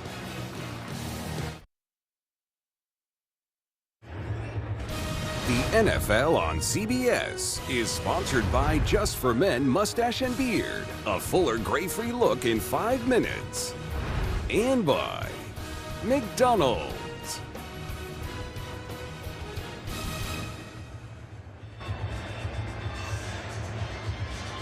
Well, the one constant for Denver so far, they keep winning, and the injuries keep piling up. So they're now down 2 starters on their offensive line. Dalton Reisner, foot injury, questionable to return. And that means that Quinn Miners, their 3rd-round rookie who played Division III collegiately, is now into the game at left guard. We'll check the flags here with Williams, the ball carrier. A run of 3. And Land Clark, Jay, has been a busy man. They sure have. Illegal block in the back. Offense number 87. 10-yard penalty. You play first down. That's on Noah Fant. Jay, at some point you have to ask yourself how much more this team can absorb in terms of injuries. Yeah, they have to get healthy. If you hold on and win this game, you have a great start, 3-0. But you've only beaten the Giants, the Jaguars, and the Jets. 3 teams that haven't won a game. If you win this game, if you're Denver, and you got a tough schedule. Now you get to the meat, the Ravens, the Steelers, the Raiders, and the Browns coming up, and you need to be healthy to go up against those teams and continue to win. Oh, you're a real party pooper. Just being realistic, Spiro. 1st and 15 as we come up on the 5-minute mark. Here is Williams. They just can't say enough about this Jets defense. Quincy Williams, a late addition with some of the injuries that they've had at linebacker, on a terrific defensive play. You can only beat the teams that are on your schedule. So you start 3-0, there's nothing to complain about. Teams that start 3-0 in the NFL, historically, 75% of them make the playoffs. So you put yourself in the position. You know, you'd be ahead of the Chiefs by 2 games. Who thought after 3 games this team could be ahead of the Chiefs by 2 games? Crazy. 2nd and 22. Bridgewater faking the handoff and goes to Williams out of the backfield. Out across the 20. It's a pickup of 9 as they're ready for 3rd down. And that Denver schedule, Jay, we're going to find out here over the next couple of weeks just whether or not this team is indeed for real. Yeah, you certainly are. And, you know, next week against Baltimore, that'll be a huge game. And Lamar Jackson, and then Pittsburgh and their defense. And then the Raiders, who might be undefeated when they play them. I mean, you just look down. There's not a lot of easy games there. You hope that they can get healthy and they can be ready to go out there and try to continue these winning ways.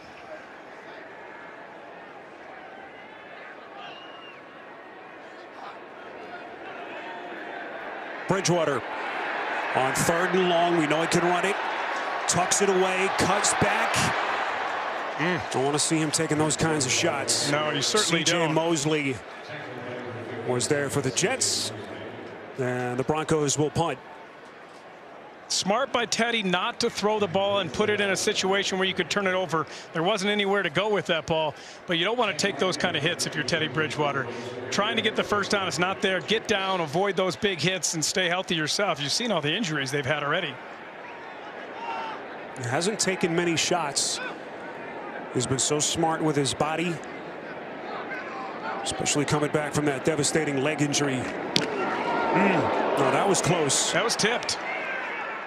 They're being conservative. Right. They were being conservative. They were trying to hit the end-over-end punt, and the Jets tipped that ball. I believe it was Del'Shawn Phillips for the Jets. Turns out to be only a 26-yard punt from Sam Martin. Jets are hoping that's the shot in the arm they've been looking for. Saturday, the SEC on CBS features an outstanding top 20 matchup between 12th-ranked Ole Miss and #1 Alabama. The day begins with the drive to Atlanta, 2:30 Eastern, and that'll be followed by college football today, taking it right up to kickoff, 3:30 next Saturday. The SEC is on CBS. A couple of guys here know that rivalry well. Elijah Moore, one of the premier wideouts at Ole Miss last season, and we know how good Pat Surtain Jr. has been for Denver.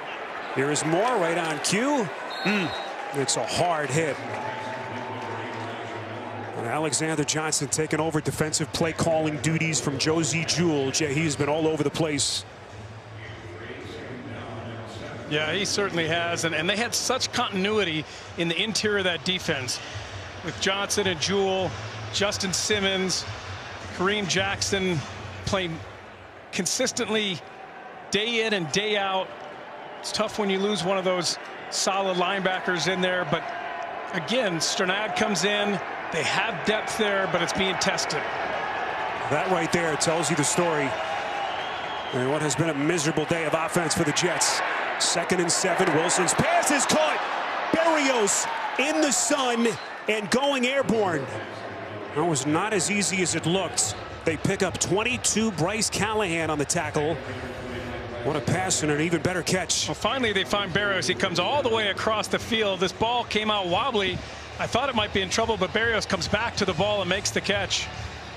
He's a guy they gotta have. They have to find him. It's been Zach Wilson's security blanket, knows where to be, when to be there. He had been the most targeted Jet player entering this one today. That was his first in this game. That was the Jets' longest offensive play as well. Here's Griffin's second catch. He'll get inside the 30. There is a marker thrown back right around the line of scrimmage. I think this one's coming back.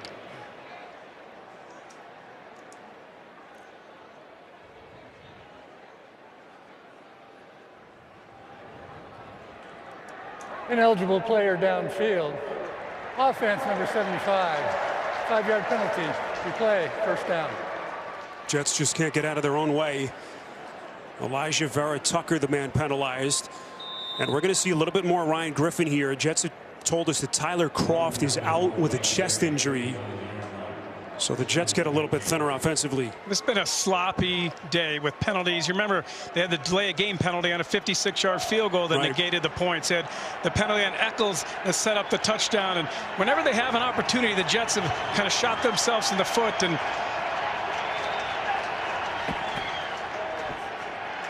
first and 15, Wilson throwing a dart. That is a completion. Keelan Cole with his first catch. It's a pickup of 7 as we go back to that penalty. The penalty is going to be on the rookie Vera Tucker. Just watch as he comes downfield. Now remember, he's a rookie. He's not used to this from the college game, and he just kind of comes downfield, doesn't know where to go, and gets lost. No reason for him to come and extend downfield. That was a long developing play. He's got to sit in there and hold his water. First round pick out of USC. Jets are hoping he's part of their future for a number of years. 2nd and 8. Wilson, quick delivery, near side, finding Davis. Nothing happening after the catch. Pat Surtain continues his stellar play. This defense has played really well. They've made Zach Wilson uncomfortable in the pocket. They haven't allowed him to hit any big plays down the field, forced him to go underneath. And the pressure has been the real story. They've been able to get pressure without blitzing, make it unfortunate performance for Zach Wilson. Vic Fangio's defense running a clinic so far here in week 3.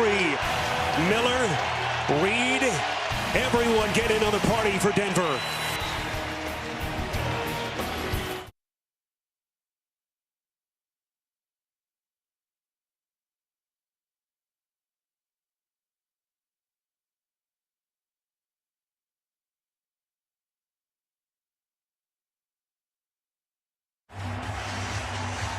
What a day it's been for the Broncos as we welcome you back in Power Field at Mile High. 75,000 plus. Nearly 2 calendar years since this place has been packed to capacity. And it has been festive to say the least. Big 3rd down and 4 for the Jets. Carter needed the 24. Appears to be short. To me, that call tells you that they've already made their decision. They're going to go for it on 4th down. You know, if you didn't gain any yardage, maybe you kick the field goal. But I like the call to go for it. You're down 20-0. Some coaches may want to get points on the board just to have something positive to do. But if you're trying to win the game, you need to go for it.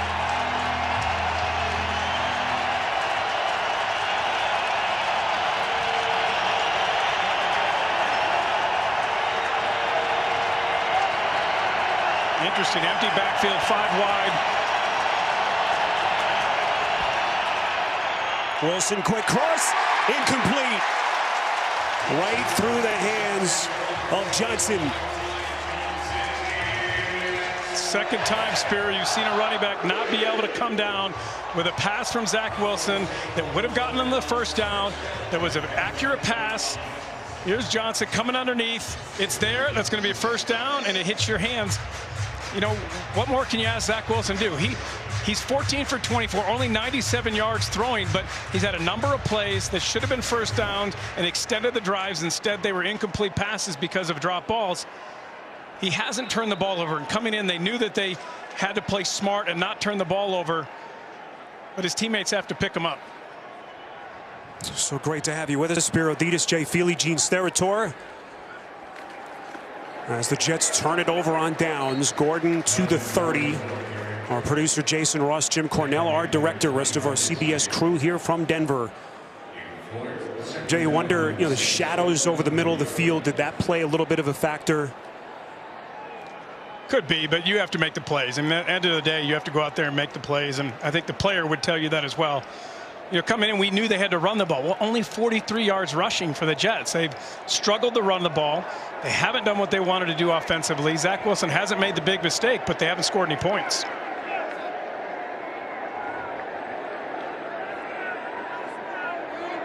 Bridgewater under center on 2nd and 6. Melvin Gordon on the take. It's going to be another Broncos first down. Let's get you another NFL Today update. Back to Phil Simms in New York. Okay, Tom Brady learned this from Jay Feely. When you're close to the goal line, sneak it in there and score. Tom Brady on a 1-yard sneak puts Tampa back in the game. Los Angeles 21, Tampa Bay 14. Back to Spiro and Jay. I don't know if he learned it from me, but nobody's better on the quarterback sneak than Tom Brady. See, maybe subscribing to the TB12 method. Muscles looking big. 1st and 10 after the Gordon run. This is Javonte Williams, gets a minimal gain on the play. For the run show, Fatu Kasi on the tackle for the Jets. A reminder to keep it here after the game, the State Farm post-game show. Guys standing by in the studio, get you caught up. Some big games around the NFL. The Chargers, just a huge victory at Arrowhead against the Chiefs. Again, the State Farm post-game show, time permitting, after the Broncos and the Jets. See the time of possession, Jay, evening out a little bit. But still one-sided on the scoreboard. Play action. Bridgewater, that's a tough throw. Under duress, completes across his body, finding Saubert. And that was one of the more difficult passes that Bridgewater has made. It's a first down if it stands. We'll check the flag as the Broncos pick up 10. What a play by Saubert to get down and quickly get up. Illegal formation. Offense, number 87. 5-yard penalty. 2nd down. That's on Noah Fant. And a rare miscue for Vic Fangio's offense. Yeah, he was supposed to be off of the line of scrimmage. Fant on the end of the line. Fant, who has been so good for this offense. Their leading pass catcher last year. Well, they're so good. They have 3 tight ends, and they go 13 personnel, 1 running back, 3 tight ends, more than anybody in the league. 18% of the plays coming in because all the tight ends can get out, they can pass block, and they can catch. Play action from Bridgewater. Takes a little bit of a bump underneath to Williams. Forced out of bounds. Good coverage, and another late flag at the end of the play. This is going to be roughing the passer. I think it's a late hit. Personal foul, roughing the passer. Defense number 50. A 15-yard penalty at the end of the play. First down. That's a 2nd defensive penalty on Shaq Lawson, and he can't believe it. Well, he should be able to believe it, because there this ball gets out, it's released. Now, if you just bump him, you know what? I mean, that's really ticky-tacky. He didn't hit him. He tried to hold him up there, but he was late with the contact. I probably wouldn't have called that one. I don't know if Gene would have called that one. The only thing you can say is that maybe the contact became too high for the officials, but Jay, if you don't allow a little contact, this is basically two-hand touch. He's trying to get there, and then he pulls off at the end. Getting harder and harder to play defense in the NFL. 1st and 10, Bridgewater is going to take a chance. Wide open near side is Tim Patrick. And his big day continues. They pick up 24 as they work against Marcus May. Yeah, watch Patrick come all the way across. You got Cortland Sutton here going this way. Nice play design. Look at the wide open Patrick down the field, and then he high points the ball. Good play design, excellent execution. Tell you what, Tim Patrick's in a contract year. Pretty nice start to his season. Touchdowns each of his first 2 games. As the Broncos trying to build on a 20-0 lead. 1st and 10 inside the Jet 20. Hand off Gordon. And he's going to lose a yard on the play. Another reminder, the State Farm postgame show comes your way time permitting after this one in Denver. Guys will take you around the league here in week number 3 in the NFL. Spiro, Tim Patrick had the best year of his career last year at 51 receptions, 742 yards, and 6 touchdowns. And when you lose Hamler and you lose Jerry Jeudy, that's a guy who's got to pick it up. And he's an efficient, effective player. He high points the ball well, and he'll continue to get more plays throughout this year with the loss of those 2 guys. 2nd and 11. Bridgewater delivers a strike. This time it's Courtland Sutton. 1st and goal, Denver. A pickup of 15. Courtland Sutton understanding where the space is in the zone. Running a little post route, then sitting down right at the end. Watch him run in there, understand, I'm going to get this ball right away, gets his head around. Teddy Bridgewater on time with that ball. That's what he's done so well. Look at him rip that ball in there. If that ball is late or in the wrong position, that pass isn't complete, but Teddy Bridgewater's been on time and accurate all year. You see their red zone offense.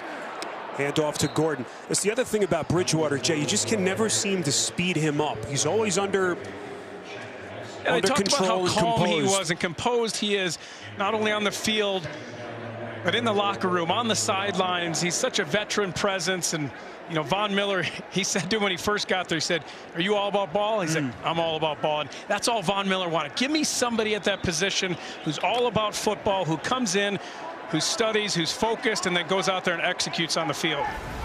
And Bridgewater, just a quiet guy, stays to his teammates, his family. Want to start to his Denver run. 2nd and goal, little pump fake. Delivers far side. Sutton. It'll be about a yard short. We'll see where the officials mark the football. Bridgewater has talked about what a great influence his grandfather has been on his life. James Murphy, now 90 years of age, living in South Florida. Yeah, I like that conversation. It was fun. He just talked about how he instilled this work ethic and a discipline, doing things the right way every time. Just think of everything he's been through.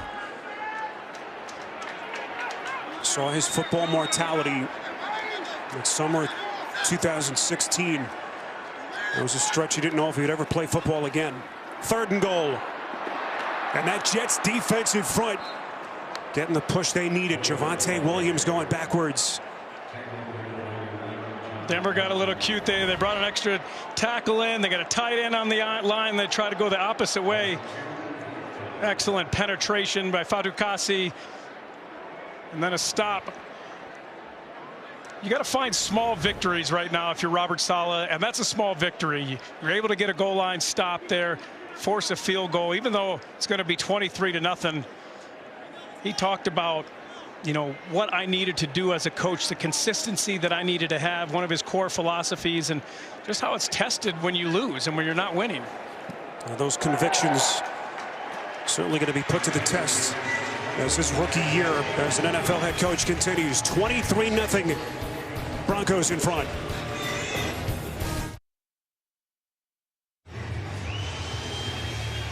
Well, at this point, Zach Wilson just looking for any kind of positive offensive play. Haven't scored a touchdown now in the last game plus. 6:41 left, 23-0. You've been really conservative so far, which that was the game plan coming in. Take what this defense gives you. You try to put together consistent drives. It's time to open it up. You have to do something here. Try to push it down the field. McManus boots another one through the back of the end zone. Next Sunday, it's an NFL on CBS doubleheader with the early slate highlighted by a battle in the city of brotherly love. Patrick Mahomes and the Chiefs will take on the Eagles. And then a matchup between two legendary franchises. Big Ben and the Steelers heading to Lambeau to take on Aaron Rodgers and the Packers. Ravens-Broncos game will be big now, Spiro. Yes, it will. They'll kick off noon Eastern, the NFL Today. Doubleheader action next Sunday on CBS. Denver team will get a chance to prove themselves because everyone's going to question 3-0. They haven't really played anybody. They'll get a great opportunity next week. Now, what can Zach Wilson do here? Mentioned earlier, didn't go in the tank last week. They were down against New England. As Carter on the catch. Nifty little play by Michael Carter, making his first career start. Let's get another NFL Today update. First down run by Carter. Back to New York. Okay, Matt Stafford throws his 4th touchdown of the day. It's a 10-yarder to Cooper Kupp, I'm sorry. It's a Raiders touchdown. Peyton Barber, 1-yard TD. 25-14, Las Vegas. Back to Ian and Charles. All right, Phil, that's not the score that Broncos fans want to see. Phil was all over that highlight. Listen, I feel you, Phil. I've done it too. That's a tough gig. 23-yard pass play. Keelan Cole with his 2nd catch. So a good start, Jay, to this drive for Zach Wilson. It is a little more aggressive down the field. Every time you have an opportunity with his Jets, you want to build Zach Wilson up. Find things that he likes, concepts that he likes, throws that he likes. The receiver's got to compete for him, make plays. A pass a little bit low. We asked Saleh, just where this kid is mentally, and Saleh said, look, you consider what he's been through already. High pick, all the expectations, the New York media glare. Had a really good OTA, then struggled in camp. Media building him up, tearing him down. Already getting an early taste of what it's like to try to succeed in that city. Yeah, I've been there in that New York market, both with the Jets and the Giants. I ended up on Saturday Night Live when I had bad games. You know how tough it is, but you have to block all that out and honestly not care about it at all. Not listen to anything, not read anything on social media, and not care what anybody says. Just focus on your team and yourself. Wilson near side. It's picked. Justin Simmons. He's going to run this back inside the 30 as Wilson makes his first big mistake. 32 yards on the return by Simmons. We saw a similar play last week by Kareem Jackson. If you're late against this defense, this secondary and these safeties will make you play. Zach Wilson was a little late on the throw. Justin Simmons is sitting on it, makes the right read, makes the big interception.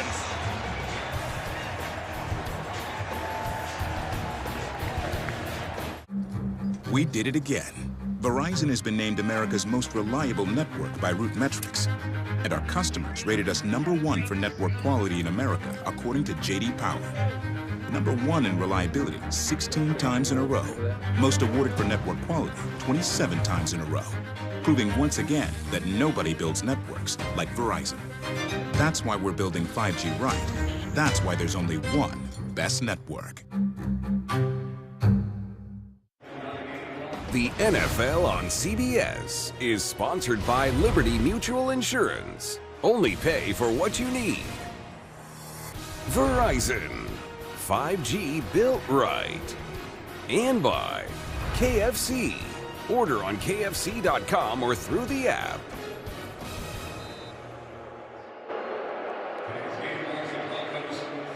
Great moments in Jets history. We thought we needed to inject a little positivity. Jay Feely, that 09 wild card game, found out that he would have to punt. Steve Weatherford unavailable. Jay had a big day. Saturday Night Live, take that. That's right. Well, let's talk about this interception here. You'll see Justin Simmons right here in the back, just reading Zach Wilson. What Zach Wilson's got to learn is in the NFL, you have to be on time. This play is there. It's open right on that break. Here's Corey Davis, right? Watch him. If he throws the ball now, it's open. He's got a clean pocket, but he doesn't throw it right as he makes the break. He waits, and then these safeties are too good. They will make you play. Same thing happened to Trevor Lawrence last week, and these are the growing pains that these young quarterbacks will have to go through, understanding it's a little different here in the NFL than it was in college. Already the 6th interception thrown by Wilson. Not even through his 3rd career game. Now, we've touched on how good the safety tandem is for Denver. We spoke to Justin Simmons yesterday about playing in this Vic Fangio defense with Ed Donatel, all the creativity, Jay, and how it's really unlocked his game. Well, they're so smart, both of these safeties, Jackson and Simmons, and they talk about when the tendencies don't match, that's their game plan. They already know exactly. Here's my best safeties. I kind of talked about it last week, but I go with Simmons and Jackson. Diggs and Adams are good. Poyer and Hyde I love as well, and Tyrann Mathieu, he's my guy. We were in Arizona together, but this safety tandem, and Kareem Jackson, he's just learning. It's like 3rd year playing safety. He's getting better every week, understanding how to play the position. He started as a corner. Bridgewater pass is caught. Patrick on a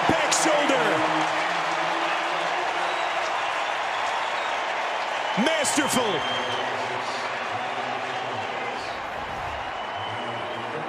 Location, location, location, Spiro.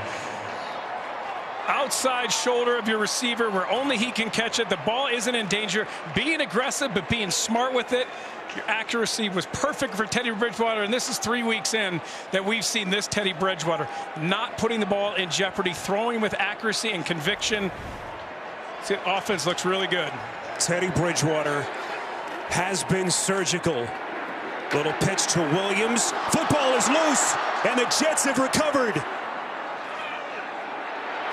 Gets picked up. That's Delshon Phillips. Phillips has a couple of blockers, and he's finally forced out of bounds. Phillips, who got his hands on a punt earlier, has been one of the few bright spots for the Jets. Well, that was a big hit, and this is something that Denver's been so good at, not turning the ball over. On the field, fumble. Covered by the defense. First down, New York.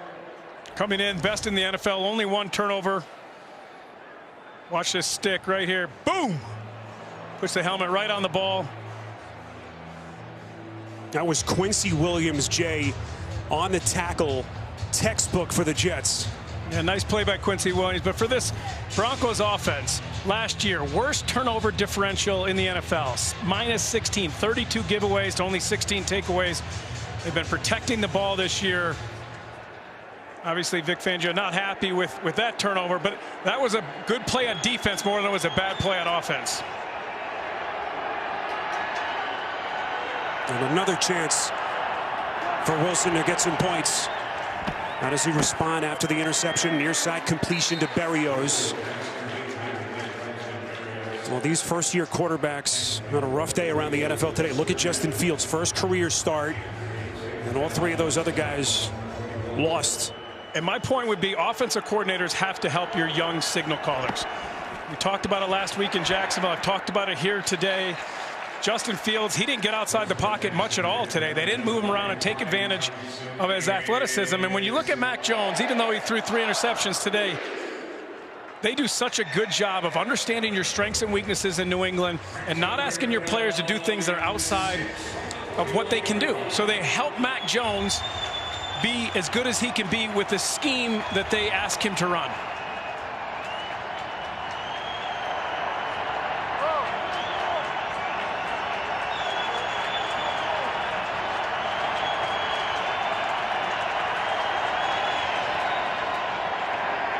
Wilson on 3rd and 6. Here comes Reed.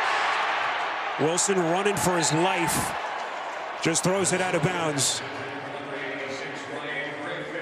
This offensive line struggled in week 1 against Carolina. A lot of miscommunication, pressure on Zach Wilson. They were better in the second half. Then they played pretty good against New England. They ran the ball well. It's been a struggle all day today. There's been pressure on Zach Wilson constantly. Sacks, pressure. They haven't been able to run the ball effectively, and it's just been a tough day for that offensive line. Easy call here for Robert Saleh. Go for it on 4th and 6. Yeah, why not? I mean, a lot of coaches punt the ball in this situation, but why? Allow your quarterback to get experience in 4th down, trying to have to convert, and Denver calls a timeout. Timeout. Jay, you mentioned the play calling, and it's going to be a work in progress for Mike LaFleur. We know how young his quarterback is, first-time NFL play caller. Did you see enough of that in terms of putting his quarterback in a good position? We knew coming in they were going to have to, against this defense, it was going to have to be boring football, checking the ball down, not making the big mistake, being content to try to run the ball and hit those checkdowns. But the things that I think you can do more, like I would have liked to see more tempo in this game. Motion, they coming in, they were 61% coming in motion, but you look at the 49ers, which is where this staff came from, 75% last year. They were tops in the NFL. The best offenses motion the most because it gives your quarterback pre-snap indicators, helps them to understand what the defense is doing. Confuses the defense when they're moving around so much. You have to do things to help your quarterback as an offensive coordinator. Wilson never had a chance. Micah Kiser, sack number 5 for Denver. Vic Fangio brought the blitz. She had 6 showing. They brought 5. They run a stunt. And this Denver defensive line, this front is just getting after it. You see all the guys up here. Just watch them coming in here. It was Alexander Johnson getting there again he got for his the Broncos. second one, and as a defensive line, you just love this. You're just eating, piling up sacks, having fun. It's been a fun 3 weeks for this Denver Bronco team and their fans. Just consider where this team was. Vic Fangio hearing the whispers, maybe a guy on the hot seat going into the season. Hadn't won a game in September, and they're 3-0, and they got a 2-game lead on Kansas City. Well, Vic Fangio is Mr. September. There's no doubt. We're singing his praises here in the Mile High City. Melvin Gordon looking for more. Down to the 20. You're right, too. I mean, when you looked at every list, who are the coaches on the hot seat, which I hate at the beginning of the year. I think it's very unfair to those staffs and those coaches. But his name was at the top of every single list. And they come out and to get 3 wins and to establish this team and to have a quarterback that's running your offense efficiently and not turning the ball over. You have now put yourself in a position where everyone believes on that sidelines. They now believe they have an opportunity to be a playoff contending team. They believe in Teddy Bridgewater, and they believe in this defense.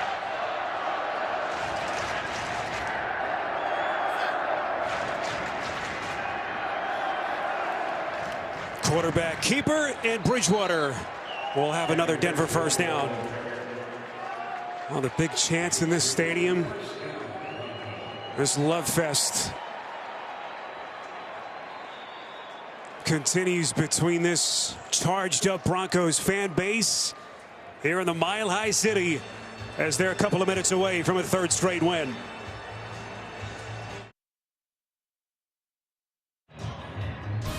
The NFL on CBS is sponsored by Bud Light. If you drink, don't drive. Decide to ride. And by T-Mobile, the leader in 5G.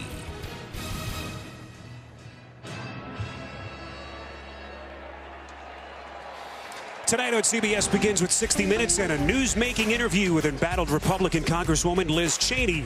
That'll be followed by a new Big Brother. And then the Tony Awards present Broadway's Back. That's all live tonight on CBS. Nice to have you with us as we put the finishing touches on this one from Denver. Spiro Ditas, Jay Feely, Gene Sterator, our producer Jason Ross, Jim Cornell, our director. Rest of our CBS crew. Demarie Crockett, practice squad call up for 3rd straight week, gets his first chance after the fumble by Javonte Williams. And Crockett gets to the 15-yard line. The only question, Spiro, for this Broncos team going forward New York, your second and a half. Be 30 seconds in length. will be whether or not the injuries mount up, and they're too much to overcome here in the short term. Injuries to both of your guards during this game. Injury to Hamler, your receiver, after Judy goes down. Injuries on defense to Jewell and Chubb. And at some point, that attrition becomes something you can't overcome. They have depth, which they haven't had in the last few years. But they have to get healthy to be able to go through this stretch. We talked about it already, and we showed it. But the Ravens next week, Steelers, Raiders, Browns. I mean, you're playing some of the best teams in the NFL, and you'd like to have your full complement of players against them. Now, KJ Hamler went down with a left knee injury in the first half. Just amazing they keep turning down wins despite losing a significant couple of pieces on both sides of the football. Hand off to Crockett. Finds another seam, and Crockett paying a price. Looks like Robert Saleh will take his final timeout right here. $1:51 left. He wants to get Wilson another chance, Jay, to just get something going, some kind of points to give him something to feel good about going into their game next week. Well, he's a rookie head coach as well, so you're trying to practice when you're calling timeouts. I think everything, as a new coach, a new quarterback, you're trying to get every ounce out of every opportunity, every down.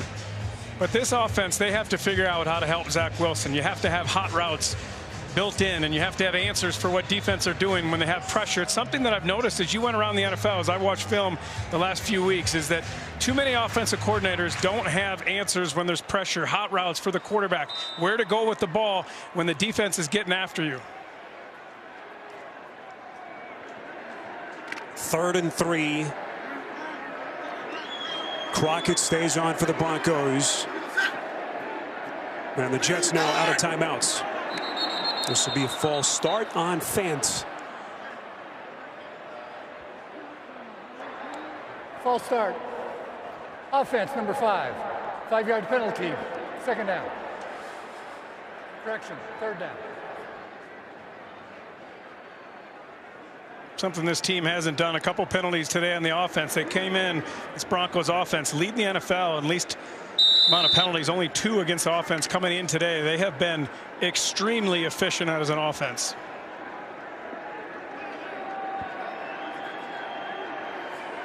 After the penalty, it's 3rd and 8 as they mark it back at the 16. Crockett on the take. And another good push by that Jets defensive front. So Vic Fangio sends out his field goal unit as that clock runs. 1:37 left. And Jay, you look at the Jets, talking about Saleh, rookie head coach. No one expected this Jets team to win a ton of games this year, but the main theme as the season goes on, are they passing the eye test? Is Saleh the right guy for the job? Zach Wilson, of course, is he indeed your franchise quarterback? And are the young players showing promise? But no doubt a rough start to the season for Saleh and the Jets. He said he learned from Pete Carroll that you had to have core foundational principles. And then when things are tough, you have to stick to those principles. You can't allow losing to have an impact on who you believe you are as a coach. And he told us, we asked him about that, and he said, you got to have commitment. You got to have consistency, be detailed. I want my team to compete. I want to be loyal, and you have to have conviction. And right now, when you lose, every loss in the NFL is hard. You come in Monday, and it's brutal, and every head is down, and you haven't had a lot of success offensively. So everybody in New York is going to be questioning Zach Wilson and questioning Mike LaFleur and this staff. And you have to just bring everybody together, forget about the outside noise, go in, find effective ways to move the ball, ways that your quarterback can be efficient, and trying to get better together collectively. This coaching staff certainly going to be put to the test early on in their tenure. McManus continues his perfect day. 36-yard field goal. And the Broncos are 60 seconds away from a shutout victory to get them to 3-0.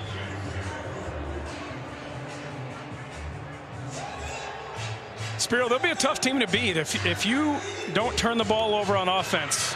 If you're the Broncos and you continue to be efficient, moving the ball down the field and keeping the ball and eating up clock and leading in time of possession. And then this defense, the way they can penalize offenses and their mistakes, and they make it so hard on you because you have to be consistent and you have to move the ball down the field and you have to be okay taking checkdowns and having 8-10 play drives, and then you get frustrated, you take a chance, and then Kareem Jackson and Simmons back there, they will make you pay. 3-0 starts for the Broncos going back to 2008. Of course, Denver, the first team in the Super Bowl era to miss the playoffs 5 straight years after winning a Super Bowl. Jay, they've been searching for answers. Well, they got their answer at quarterback, and they'll get a great test next week. They played 3 of the worst teams in the NFL, 3 teams that haven't won a game, and now you get to go up against Baltimore and the Ravens and Lamar Jackson, and they're coming off a victory against Kansas City. Can you do it? Can you beat the best in the NFL? They get a great opportunity next week.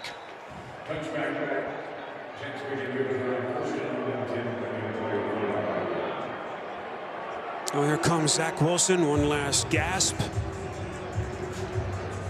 Well, Wilson knew it wouldn't be easy. Bill Belichick's defense last week. Vic Fangio, 2 of the greatest defensive tacticians, certainly Belichick.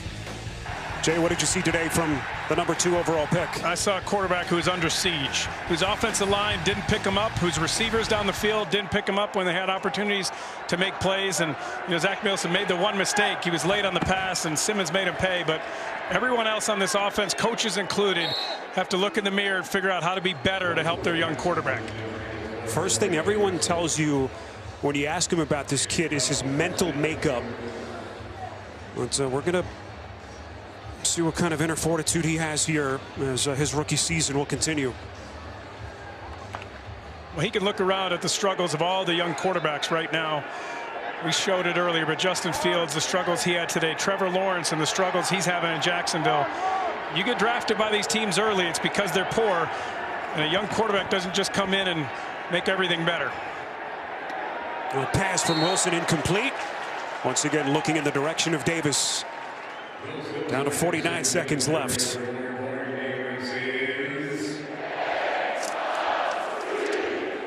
This is where, Spiro, I think it would be very helpful for the Jets to have a veteran quarterback who can be there, who can talk Zach Wilson through these experiences.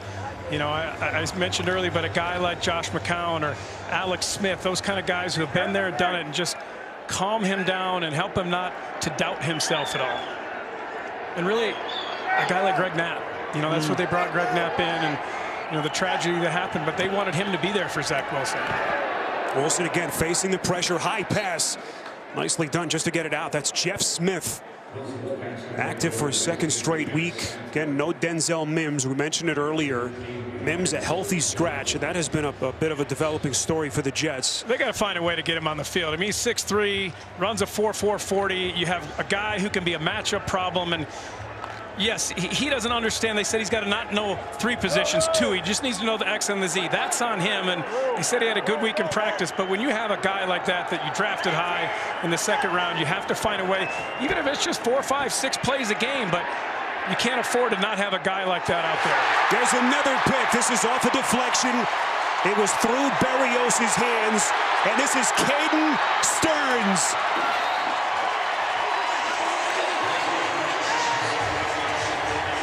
Caden Stearns played a lot in dime last week against Jacksonville, played 15 snaps, and now he's getting out in the action. But what sticks out to me, another pass off of another receiver's hands, and Zach Wilson's teammates not helping him at all. Well, Vic Fangio loves this kid Stearns, a rookie 5th-round pick out of Texas. And he was Johnny on the spot. As Berrios not helping his quarterback.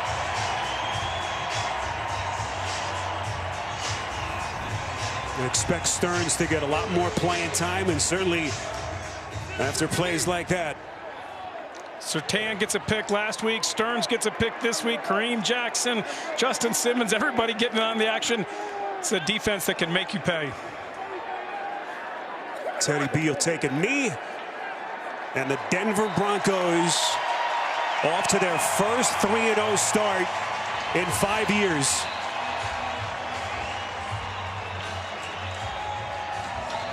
The 2 men who go back a long time to that 05 season in Houston.